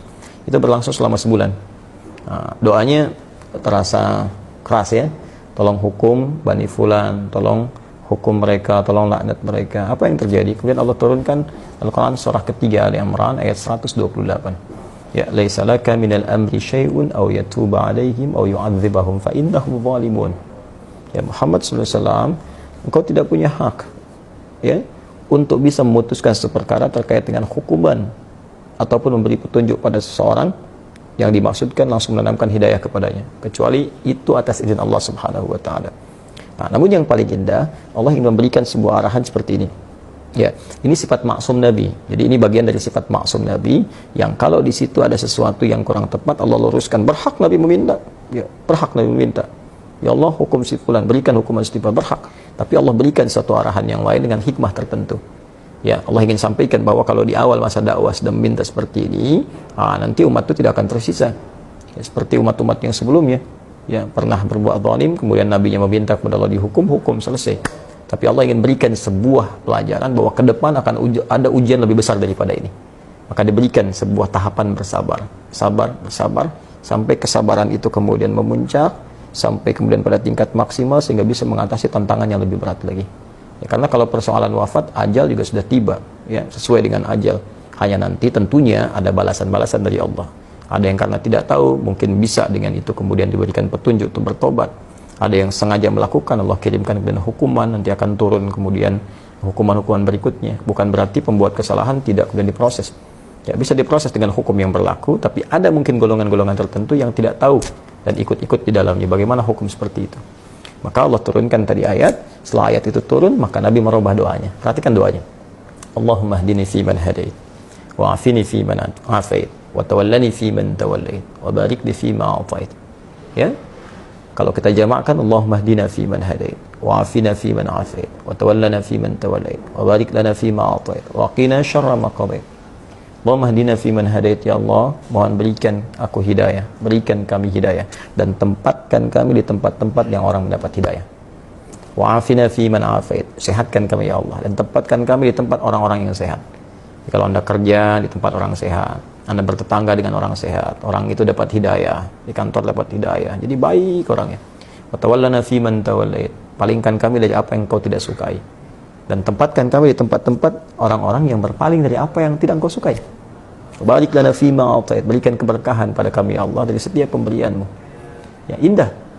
Wa qina syarra ma qadait, dan jauhkan kami dari segala keburukan ya Allah, segala keburukan yang mungkin kami dapatkan dalam kehidupan. Ya, Engkau telah tetapkan ini buruk, berikan kami kemampuan untuk menghindarinya. Jadi berubahlah ke arah doa-doa itu, jadi baik, jadi baik, jadi baik. Itu yang kelak kemudian dikenal dengan doa kunut. Ya, berarti permintaan pada segala hal yang bernilai ketaatan kepada Allah yang sifatnya baik-baik. Jadi kalau Allah saja mengarahkan Nabi untuk mendoakan perilaku buruk dengan kebaikan, maka kita lebih layak untuk mengikuti tuntunan Nabi SAW. Kita doakan yang baik. Ya, toh mohon maaf dia mencela kita itu, celaan dia, ketika keluar celaannya itu sudah memberikan pahala kepada kita. Kenapa harus dengan mencela kembali sehingga mengembalikan pahala yang telah kita dapatkan? Nah, yang kedua, kalau hati kita sudah lapang dengan memaafkan, bukan berarti persoalan dia selesai. Persoalan kita dengan dia diselesaikan oleh Allah. Allah akan lupakan beban-beban pada diri kita tentang dia, dihapuskan. Jadi kita nggak capek mikirin dia, hilang. Tapi kalau dia belum minta maaf kepada kita, persoalan dia dengan kita belum selesai. Dan dia akan berhadapan dengan Allah di hari kiamat nanti. Jadi nggak ada ruginya, kita dapat pahala. Ya, yang kedua, transferan dari dia tadi, kemudian kita dilupakan oleh Allah tentang perkara dia. Yang ketiga, dia tetap punya urusan dengan Allah sampai dengan hari kiamat. Dan berita baiknya, jika Anda mampu melapangkan hati untuk memaafkan orang lain pada hal yang terkait dengan pribadi Anda, dan tidak terkait dengan turunan hukum yang lain. Ya, turunan hukum maksudnya kalau utang, ya, kalau memaafkan itu bukan berarti utangnya lunas. Ya, tetap kita maafkan, misalnya berlaku kelirunya, utangnya tetap kemudian diselesaikan. Kecuali kalau Anda ingin bersedekah. Ya, atau orang misalnya melakukan tindakan kriminal yang dahsyat, kita maafkan. ya maaf, tapi kriminal itu tetap diproses untuk memberikan pembelajaran hukum. Kalau secara hukum itu harus diselesaikan. Nah, kalau Anda bisa lapangkan hati seperti ini, maka Allah janjikan di Quran surah ketiga Ali Imran ayat 133 sampai 134. Wasari'u ila magfiratin min rabbikum wa jannatin arduha as-samawati wal ardu uiddat lil muttaqin. Bergegaslah Anda untuk evaluasi diri, minta ampunan sama Allah, dan berharaplah, berusaha untuk mendapatkan satu surga yang luasnya seluas langit dan bumi, disediakan bagi orang takwa. Siapa orang takwa di situ? Amalannya 134. Alladzina yunfiquna fis sarai wad dharra, orang gemar berbagi dalam keadaan lapang ataupun sulit. Kalau lapang berbagi biasa, ini sulit berbagi masih mau. Ya. Nah, wal kadhiminal ghaidha, yang sanggup menahan amarah, wal 'afina 'anil nas, yang mampu memaafkan kesalahan orang lain. Allahu yuhibbul muhsinin, Allah cinta kepada para pelaku-pelaku kebaikan.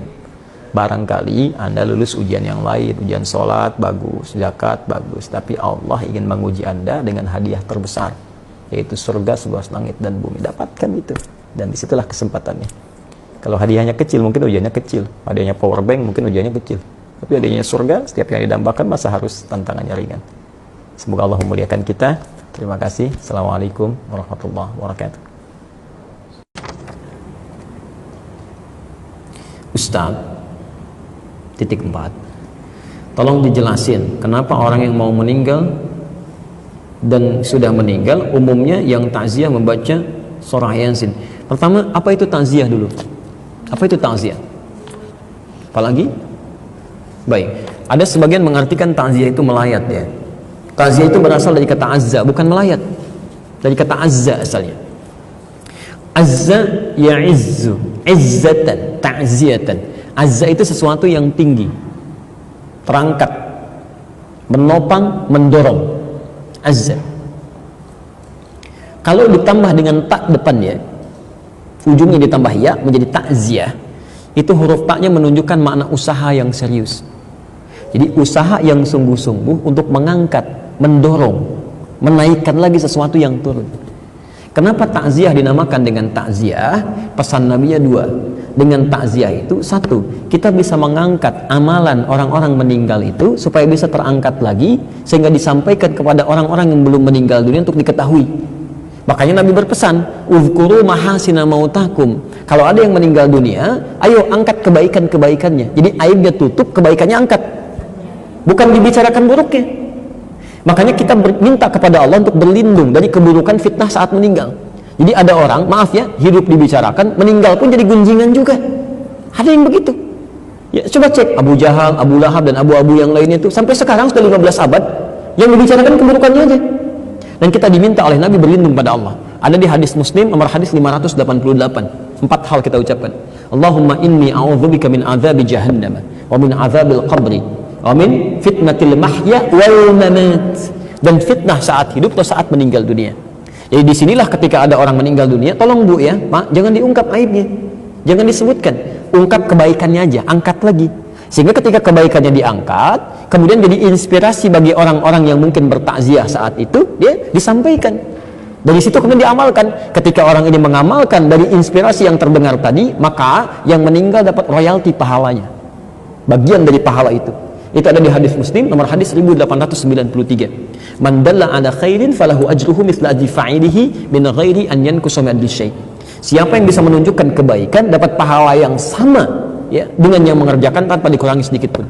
9 lafaz disebutkan di hadis Muslim. Idza matal insan in qata'a sa'iru amali illa min thalas. Jika manusia meninggal dunia, semua amalnya terputus kecuali 3 yang terus pahalanya mengalir.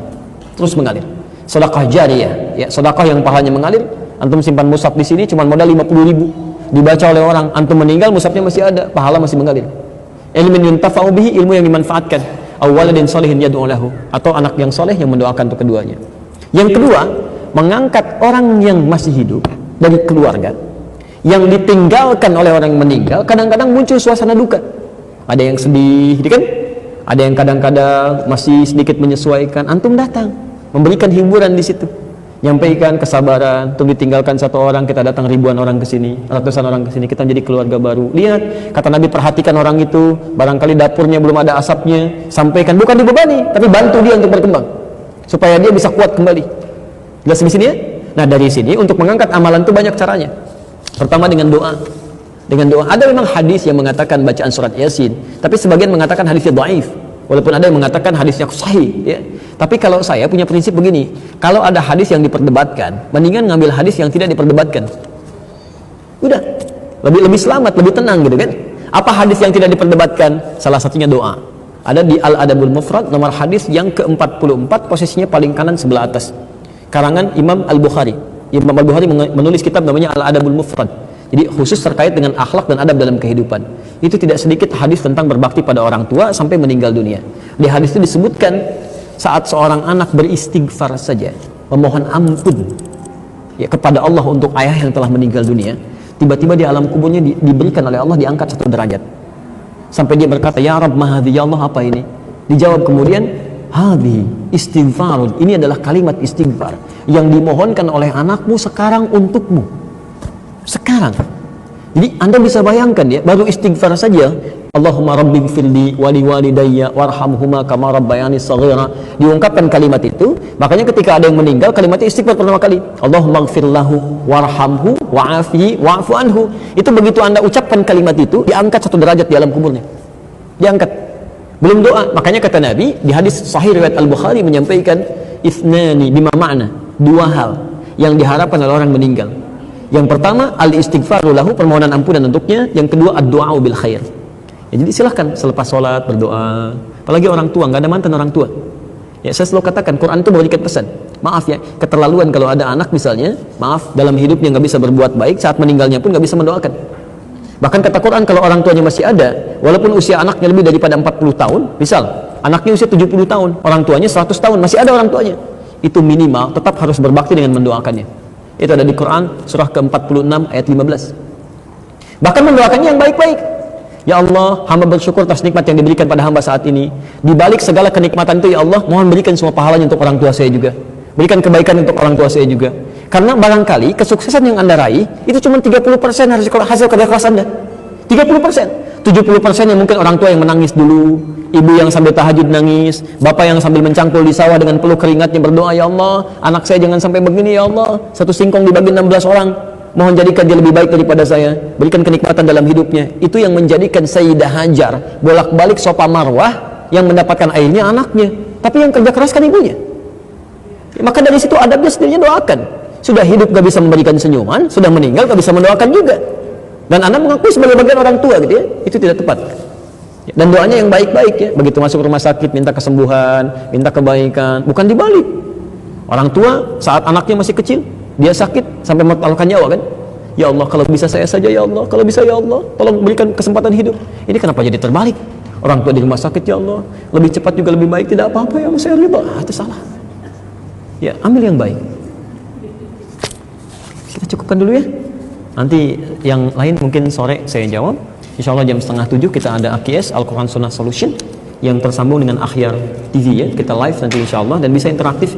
Jadi kalau ada pertanyaan yang bisa disampaikan via line telepon, jadi silakan bisa dihubungi saja. Dan mudah-mudahan Allah berikan kebaikan-kebaikan. Kalau malam tidak terbacakan, atau pertemuan selanjutnya insya Allah saya sampaikan kembali. Kita mudah-mudahan bisa diberi izin untuk Kamis ya, untuk di sini insya Allah. Baik. Sekira itu ibu dan bapak sekalian, saya mohon izin, saya sholat asar masih ada sekitar 25 menit, saya mungkin tidak di sini, ada di tempat lain ya. Mudah-mudahan satu saat nanti bisa juga bersama-sama sholat asar di sini. Terima kasih. Subhanakallahumma wa bihamdika asyhadu an la ilaha illa anta astaghfiruka wa atubu ilaik. Wa akhiru da'wana alhamdulillahirabbil alamin. Wa'afu minkum. Assalamualaikum warahmatullahi wabarakatuh. Bolehkah kita mendoakan yang jelek-jelek kepada orang yang menyakiti kita, Ustaz? Dan bolehkah kita bersyukur kepada Allah bila dikabulkan? Terima kasih sebelumnya. Apa yang mau didapat? ya, kita share satu aja ya. Dalam Al-Quran itu ada ayat di Al-Quran surah ketiga Ali Imran ayat 128 sampai 129. Ini saya berikan gambaran kisahnya dulu. Nabi SAW di awal masa dakwah itu kedatangan satu utusan ya, dan mengatakan bahwa satu desa itu masyarakatnya masuk Islam.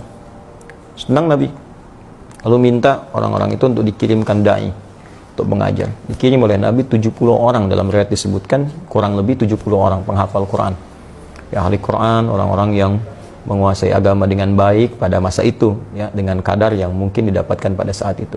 Dikirimkan secara singkat ketika sampai di sebuah distrik namanya Bi'r Ma'unah.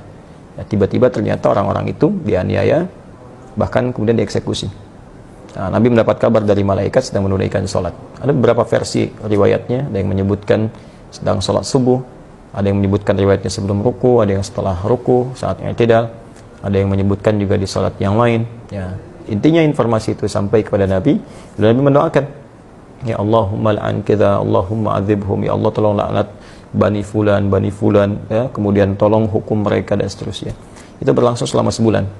Nah, doanya terasa keras, ya, tolong hukum Bani Fulan, tolong hukum mereka, tolong laknat mereka. Apa yang terjadi? Kemudian Allah turunkan Al-Quran surah ketiga Ali Imran ayat 128. Ya, laisa laka minal amri syai'un aw yatuba alaihim aw yu'adzibahum fa innahum zalimun.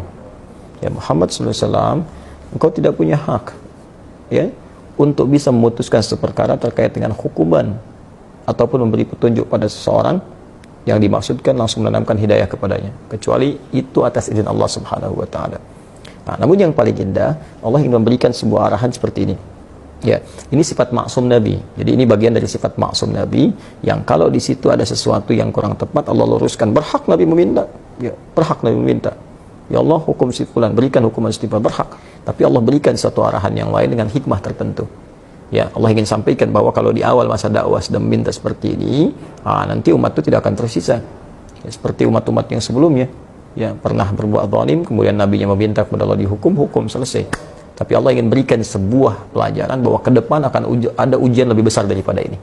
Maka diberikan sebuah tahapan bersabar, bersabar, sampai kesabaran itu kemudian memuncak, sampai kemudian pada tingkat maksimal sehingga bisa mengatasi tantangan yang lebih berat lagi. Ya, karena kalau persoalan wafat, ajal juga sudah tiba, ya, sesuai dengan ajal. Hanya nanti tentunya ada balasan-balasan dari Allah. Ada yang karena tidak tahu, mungkin bisa dengan itu kemudian diberikan petunjuk untuk bertobat. Ada yang sengaja melakukan, Allah kirimkan kemudian hukuman, nanti akan turun kemudian hukuman-hukuman berikutnya. Bukan berarti pembuat kesalahan tidak kemudian diproses.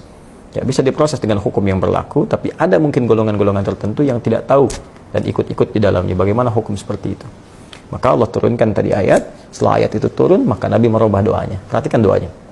Allahumma hdini fi man hadait, wa afini fi man afait, wa tawallani fi man tawallait, wa barik li fi ma atait. Ya. Kalau kita jamakkan, Allahumma hdina fi man hadait, wa afina fi man afait, wa tawallana fi man tawallait, wa barik lana fi ma atait, wa qina syarra ma qadait. Allahumma hdina fi man hadait, ya Allah, mohon berikan aku hidayah, berikan kami hidayah, dan tempatkan kami di tempat-tempat yang orang mendapat hidayah. Wa afina fi man afait, sehatkan kami ya Allah, dan tempatkan kami di tempat orang-orang yang sehat. Jadi, kalau Anda kerja di tempat orang sehat, Anda bertetangga dengan orang sehat, orang itu dapat hidayah, di kantor dapat hidayah, jadi baik orangnya. Wa tawallana fi man tawallait, palingkan kami dari apa yang Kau tidak sukai, dan tempatkan kami di tempat-tempat orang-orang yang berpaling dari apa yang tidak Engkau sukai. Barik lana fima atait, berikan keberkahan pada kami ya Allah dari setiap pemberianmu. Ya, indah. Wa qina syarra ma qadait, dan jauhkan kami dari segala keburukan ya Allah, segala keburukan yang mungkin kami dapatkan dalam kehidupan. Ya, Engkau telah tetapkan ini buruk, berikan kami kemampuan untuk menghindarinya. Jadi berubahlah ke arah doa-doa itu, jadi baik, jadi baik, jadi baik. Itu yang telah kemudian dikenal dengan doa kunut. Ya, berarti permintaan pada segala hal yang bernilai ketaatan kepada Allah yang sifatnya baik-baik. Jadi kalau Allah saja mengarahkan Nabi untuk mendoakan perilaku buruk dengan kebaikan, maka kita lebih layak untuk mengikuti tuntunan Nabi SAW. Kita doakan yang baik. Ya, toh mohon maaf dia mencela kita itu, celaan dia, ketika keluar celaannya itu sudah memberikan pahala kepada kita. Kenapa harus dengan mencela kembali sehingga mengembalikan pahala yang telah kita dapatkan? Ya, yang kedua, kalau hati kita sudah lapang dengan memaafkan, bukan berarti persoalan dia selesai. Persoalan kita dengan dia diselesaikan oleh Allah. Allah akan lupakan beban-beban pada diri kita tentang dia, dihapuskan. Jadi kita nggak capek mikirin dia, hilang. Tapi kalau dia belum minta maaf kepada kita, persoalan dia dengan kita belum selesai. Dan dia akan berhadapan dengan Allah di hari kiamat nanti. Jadi nggak ada ruginya, kita dapat pahala. Ya, yang kedua, transferan dari dia tadi, kemudian kita dilupakan oleh Allah tentang perkara dia. Yang ketiga, dia tetap punya urusan dengan Allah sampai dengan hari kiamat. Dan berita baiknya, jika Anda mampu melapangkan hati untuk memaafkan orang lain pada hal yang terkait dengan pribadi Anda, dan tidak terkait dengan turunan hukum yang lain. Ya, turunan hukum maksudnya kalau utang, ya, kalau memaafkan itu bukan berarti utangnya lunas, Ya, tetap kita maafkan, misalnya berlaku kelirunya, utangnya tetap kemudian diselesaikan. Kecuali kalau Anda ingin bersedekah. Ya, atau orang misalnya melakukan tindakan kriminal yang dahsyat, kita maafkan. Ya, maaf, tapi kriminal itu tetap diproses untuk memberikan pembelajaran hukum. Kalau secara hukum itu harus diselesaikan. Nah, kalau Anda bisa lapangkan hati seperti ini, maka Allah janjikan di Quran surah ketiga Ali Imran ayat 133 sampai 134. Wasari'u ila maghfiratin min rabbikum wa jannatin arduha as-samawati wal ardu uiddat lil muttaqin. Bergegaslah Anda untuk evaluasi diri, minta ampunan sama Allah, dan berharaplah, berusaha untuk mendapatkan satu surga yang luasnya seluas langit dan bumi, disediakan bagi orang takwa. Siapa orang takwa di situ? Amalannya 134. Alladzina yunfiquna fis sarai wad dharra, orang gemar berbagi dalam keadaan lapang ataupun sulit. Kalau lapang berbagi biasa, ini sulit berbagi masih mau. Ya. Nah, wal kadhiminal ghaidha, yang sanggup menahan amarah, wal 'afina 'anil nas, yang mampu memaafkan kesalahan orang lain. Allahu yuhibbul muhsinin, Allah cinta kepada para pelaku-pelaku kebaikan.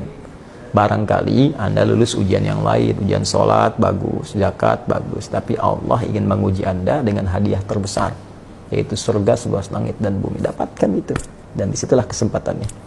Kalau hadiahnya kecil, mungkin ujiannya kecil. Hadiahnya power bank, mungkin ujiannya kecil. Tapi adanya surga, setiap yang didambakan masa harus tantangannya ringan. Semoga Allah memuliakan kita. Terima kasih. Assalamualaikum warahmatullahi wabarakatuh. Ketika Allah mencintai seorang hamba, yang pertama diberikan itu menggugurkan dosanya, menghilangkan kebiasaan buruknya. Itu ada di Quran surah kedua Al-Baqarah di ayat 222 di ujungnya. Innallaha yuhibbut tawwabin. Sungguh Allah sangat mencintai orang yang senantiasa mengoreksi diri untuk terus menjadi orang baik. Bentuknya tawab. Tawab itu sudah tahu salah, kadang dikerjakan lagi. Sudah tahu salah, kadang dikerjakan lagi. Gibah itu salah tidak, Bu? Salah. Tapi masih kadang didiskusikan kan? Oh ya, kan? Saya enggak, Ustadz, bagus, enggak kayak ibu itu tuh. Nah, kan? Nyambung ya? Nah, poinnya adalah kalau seseorang pernah berbuat salah, tapi dia mau terus memperbaiki sehingga menjadi saleh dan saleha, di saat dia menemukan titik perubahan pada dirinya, turunlah cinta Allah kepadanya.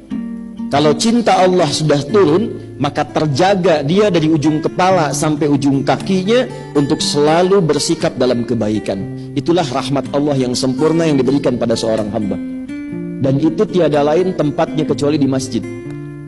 Ma yusibul muslima min nasabin, tidaklah seorang muslim itu tertimpa kecelakaan, wala wasabin, dan tertimpa kemiskinan, wala ghamman, dan tertimpa kegundahan, wala ghudnin, dan tertimpa kesedihan, wala adhan, dan kesakitan, wala ghamman, dan menimpa yaitu duka cita, hatta syaukati yushaquha, sehingga tertusuk duri sekalipun. Misalnya kita tertusuk duri sekalipun, illa kafarallahu biha min khataya, niscaya Allah akan menghapuskan dosa-dosanya apa yang menimpanya. Dalam artian kata apa? Ketika Allah berikan sakit, pada hakikatnya itu bukan sakit, itu adalah sebuah kenikmatan. Dengan diberikan sakit tersebut, Allah mengampuni dosa kita. Maka orang-orang yang beriman akan berpikir, ini adalah rahmat, ini adalah nikmat. Tapi bagi mereka yang hari ini tidak beriman kepada Allah, itu adalah sebagai musibah. Ada satu kisah nih buat anak muda. Kalau hidup kalian mau berkah, hidup anak-anak muda mau rezeki berkah, mau nikmat, dan semuanya apa yang kita minta Allah ijabah. Ada satu kisah di mana anak muda yang tiap harinya gemar sholat di masjid, walaupun hanya sholat subuh dia berjamaah, sisanya dia kerja. Dia mungkin sholatnya sendiri, tapi ini setiap subuh mereka ini orang gak pernah melewati sholat berjamaah subuh. Satu waktu syaitan izin sama iblis. Syaitan izin sama iblis. Iblis, izinin saya ya. Ngapain? Tuh menggoda nih anak muda. So, iblis ngomong sama Allah, ya Allah, anak buah saya menggoda ini hamba, boleh nggak? Silahkan aja kalau mampu. Ini anak muda bangun tidur, mandi rapi-rapi, pakai baju wangi, pakai kain sarung, pakai peci. Dia jalan ke masjid, begitu di tengah jalan kesandung jatuh, belumuran kotoran. Dia bangun lari masuk lagi ke rumah. Begitu dia selesai masuk ke rumah, keluar udah rapi lagi. pakai bajunya diganti, kainnya diganti lagi. Begitu udah mau sampai masjid, jatuh lagi. Balik lagi ketiga kali, dia mandi, dia rapi-rapi, dia jalan lagi. Ada orang tua gandeng tangannya. Wahai anak muda, tadi saya lihat kamu jatuh terus, biar saya pegang tangannya. Boleh Pak, silahkan. Mau kemana Pak? Saya mau antar kamu ke masjid. Kata ini orang tua, mau diantar. Begitu udah sampai di masjid, ini anak muda ngajak ini orang tua, ayo Pak kita masuk ke masjid sama-sama. Enggak, saya nggak ikut sholat, saya nggak ikut sama-sama masuk ke masjid, biar kamu aja. Ayo Pak kita sholat sama-sama. Maaf, saya bukan manusia, saya syaitan. Yang membuat kamu jadi jatuh saya, dan saya yang menyandung kalian. Saat sandungan pertama engkau jatuh, aku tertawa dan rajaku tertawa. Tapi tatkala engkau keluar dari rumah dalam keadaan bersih, rapi, dan ingin sampai ke masjid kembali, maka dosamu dan orang tuamu diampuni oleh Allah. Begitu sandungan yang kedua, engkau balik ke dalam rumah, aku tertawa dan rajaku tertawa. Begitu melihat engkau keluar bergegas untuk jalan lagi ke masjid, satu tetanggamu kanan kiri semuanya dosanya diampuni oleh Allah. Jika aku berikan sandungan lagi yang ketiga, sudah dipastikan jika engkau tetap menjalankan ibadah di masjid, maka satu kampung dosanya pasti akan diampuni oleh Allah. Jangan amin doang, PA. Kita yang hari ini berbangga-bangga dengan kekayaan, berbangga-bangga dengan pangkat dan jabatan, berbangga-bangga karena nasab. Coba Anda lihat hari ini, bagaimana keadaan Abu Lahab, bagaimana keadaan Fir'aun, bagaimana keadaan Qarun. Mereka semuanya diabadikan oleh Allah Subhanahu wa taala namanya dalam Al-Qur'an sebagai orang yang paling hina di sisi Allah Subhanahu wa taala. Dan hal itu menunjukkan bahwa kemuliaan tolak ukurnya adalah ilmu agama dan ketakwaan, bukan nasab, bukan jabatan, bukan kekayaan. Inna akramakum 'indallahi atqakum. Sesungguhnya orang yang paling mulia di antara kamu di sisi Allah Subhanahu wa taala, orang yang paling takwa di antara kamu. Lebih baik agak terlambat menikah daripada salah menikah sama orang gitu ya. Alhamdulillah jomblo. Ya luar biasa ya, memang di era zaman sekarang agak makin banyak ujiannya untuk kita-kita yang masih jomblo nih, karena berperang sama konten-konten sosial media yang pada so sweet gitu kan sama pasangannya, baik yang halal maupun yang belum halal, dan itu menjadi ujian tersendiri buat kita yang jomblo. Gimana caranya tahan dengan keimanan. Jomblo itu bukan tentang kesepian ya, jomblo itu freedom sih. Sambil kita menunggu jodoh yang benar-benar dikirimkan oleh Allah Subhanahu wa taala. Seduh kopimu, sudahi jomblomu. Orang kalau dapat nikmat dari Allah, kita tahu nikmat ini bisa jadi ujian. Saya sudah pernah sampaikan sebelumnya, ujian tuh kan ada dua.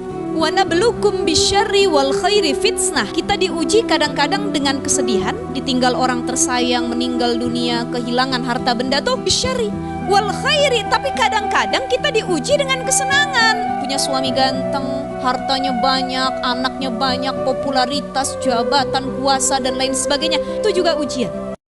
Niat menikah bukan karena sudah punya uang tapi banyak.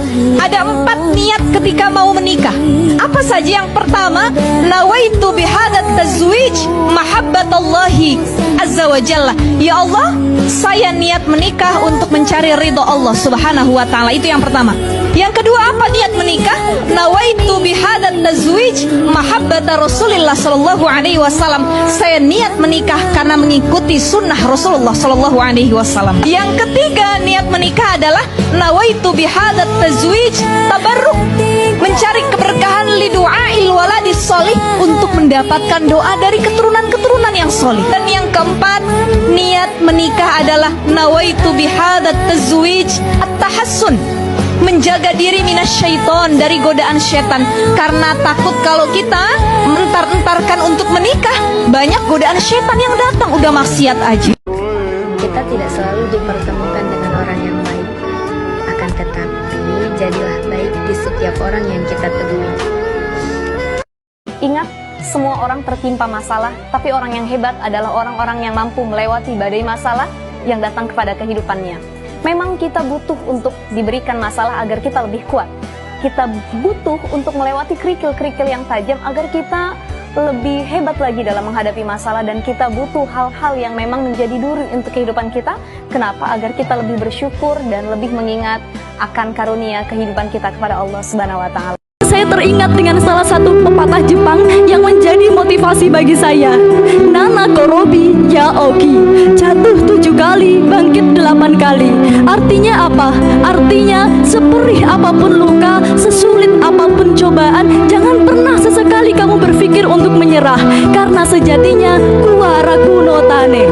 Penderitaan adalah bukti dari kesenangan. Tidak ada satupun orang yang sukses di dunia ini yang tidak pernah jauh dari kata penderitaan. Imam Syafi'i pernah berkata, saat kamu menyampaikan kebenaran, maka kamu akan mendapatkan 2 reaksi yang berbeda. Yang pertama, orang cerdas akan merenung, sedangkan orang bodoh akan tersinggung, karena sulit meyakinkan lalat bahwa bunga lebih indah daripada sampah.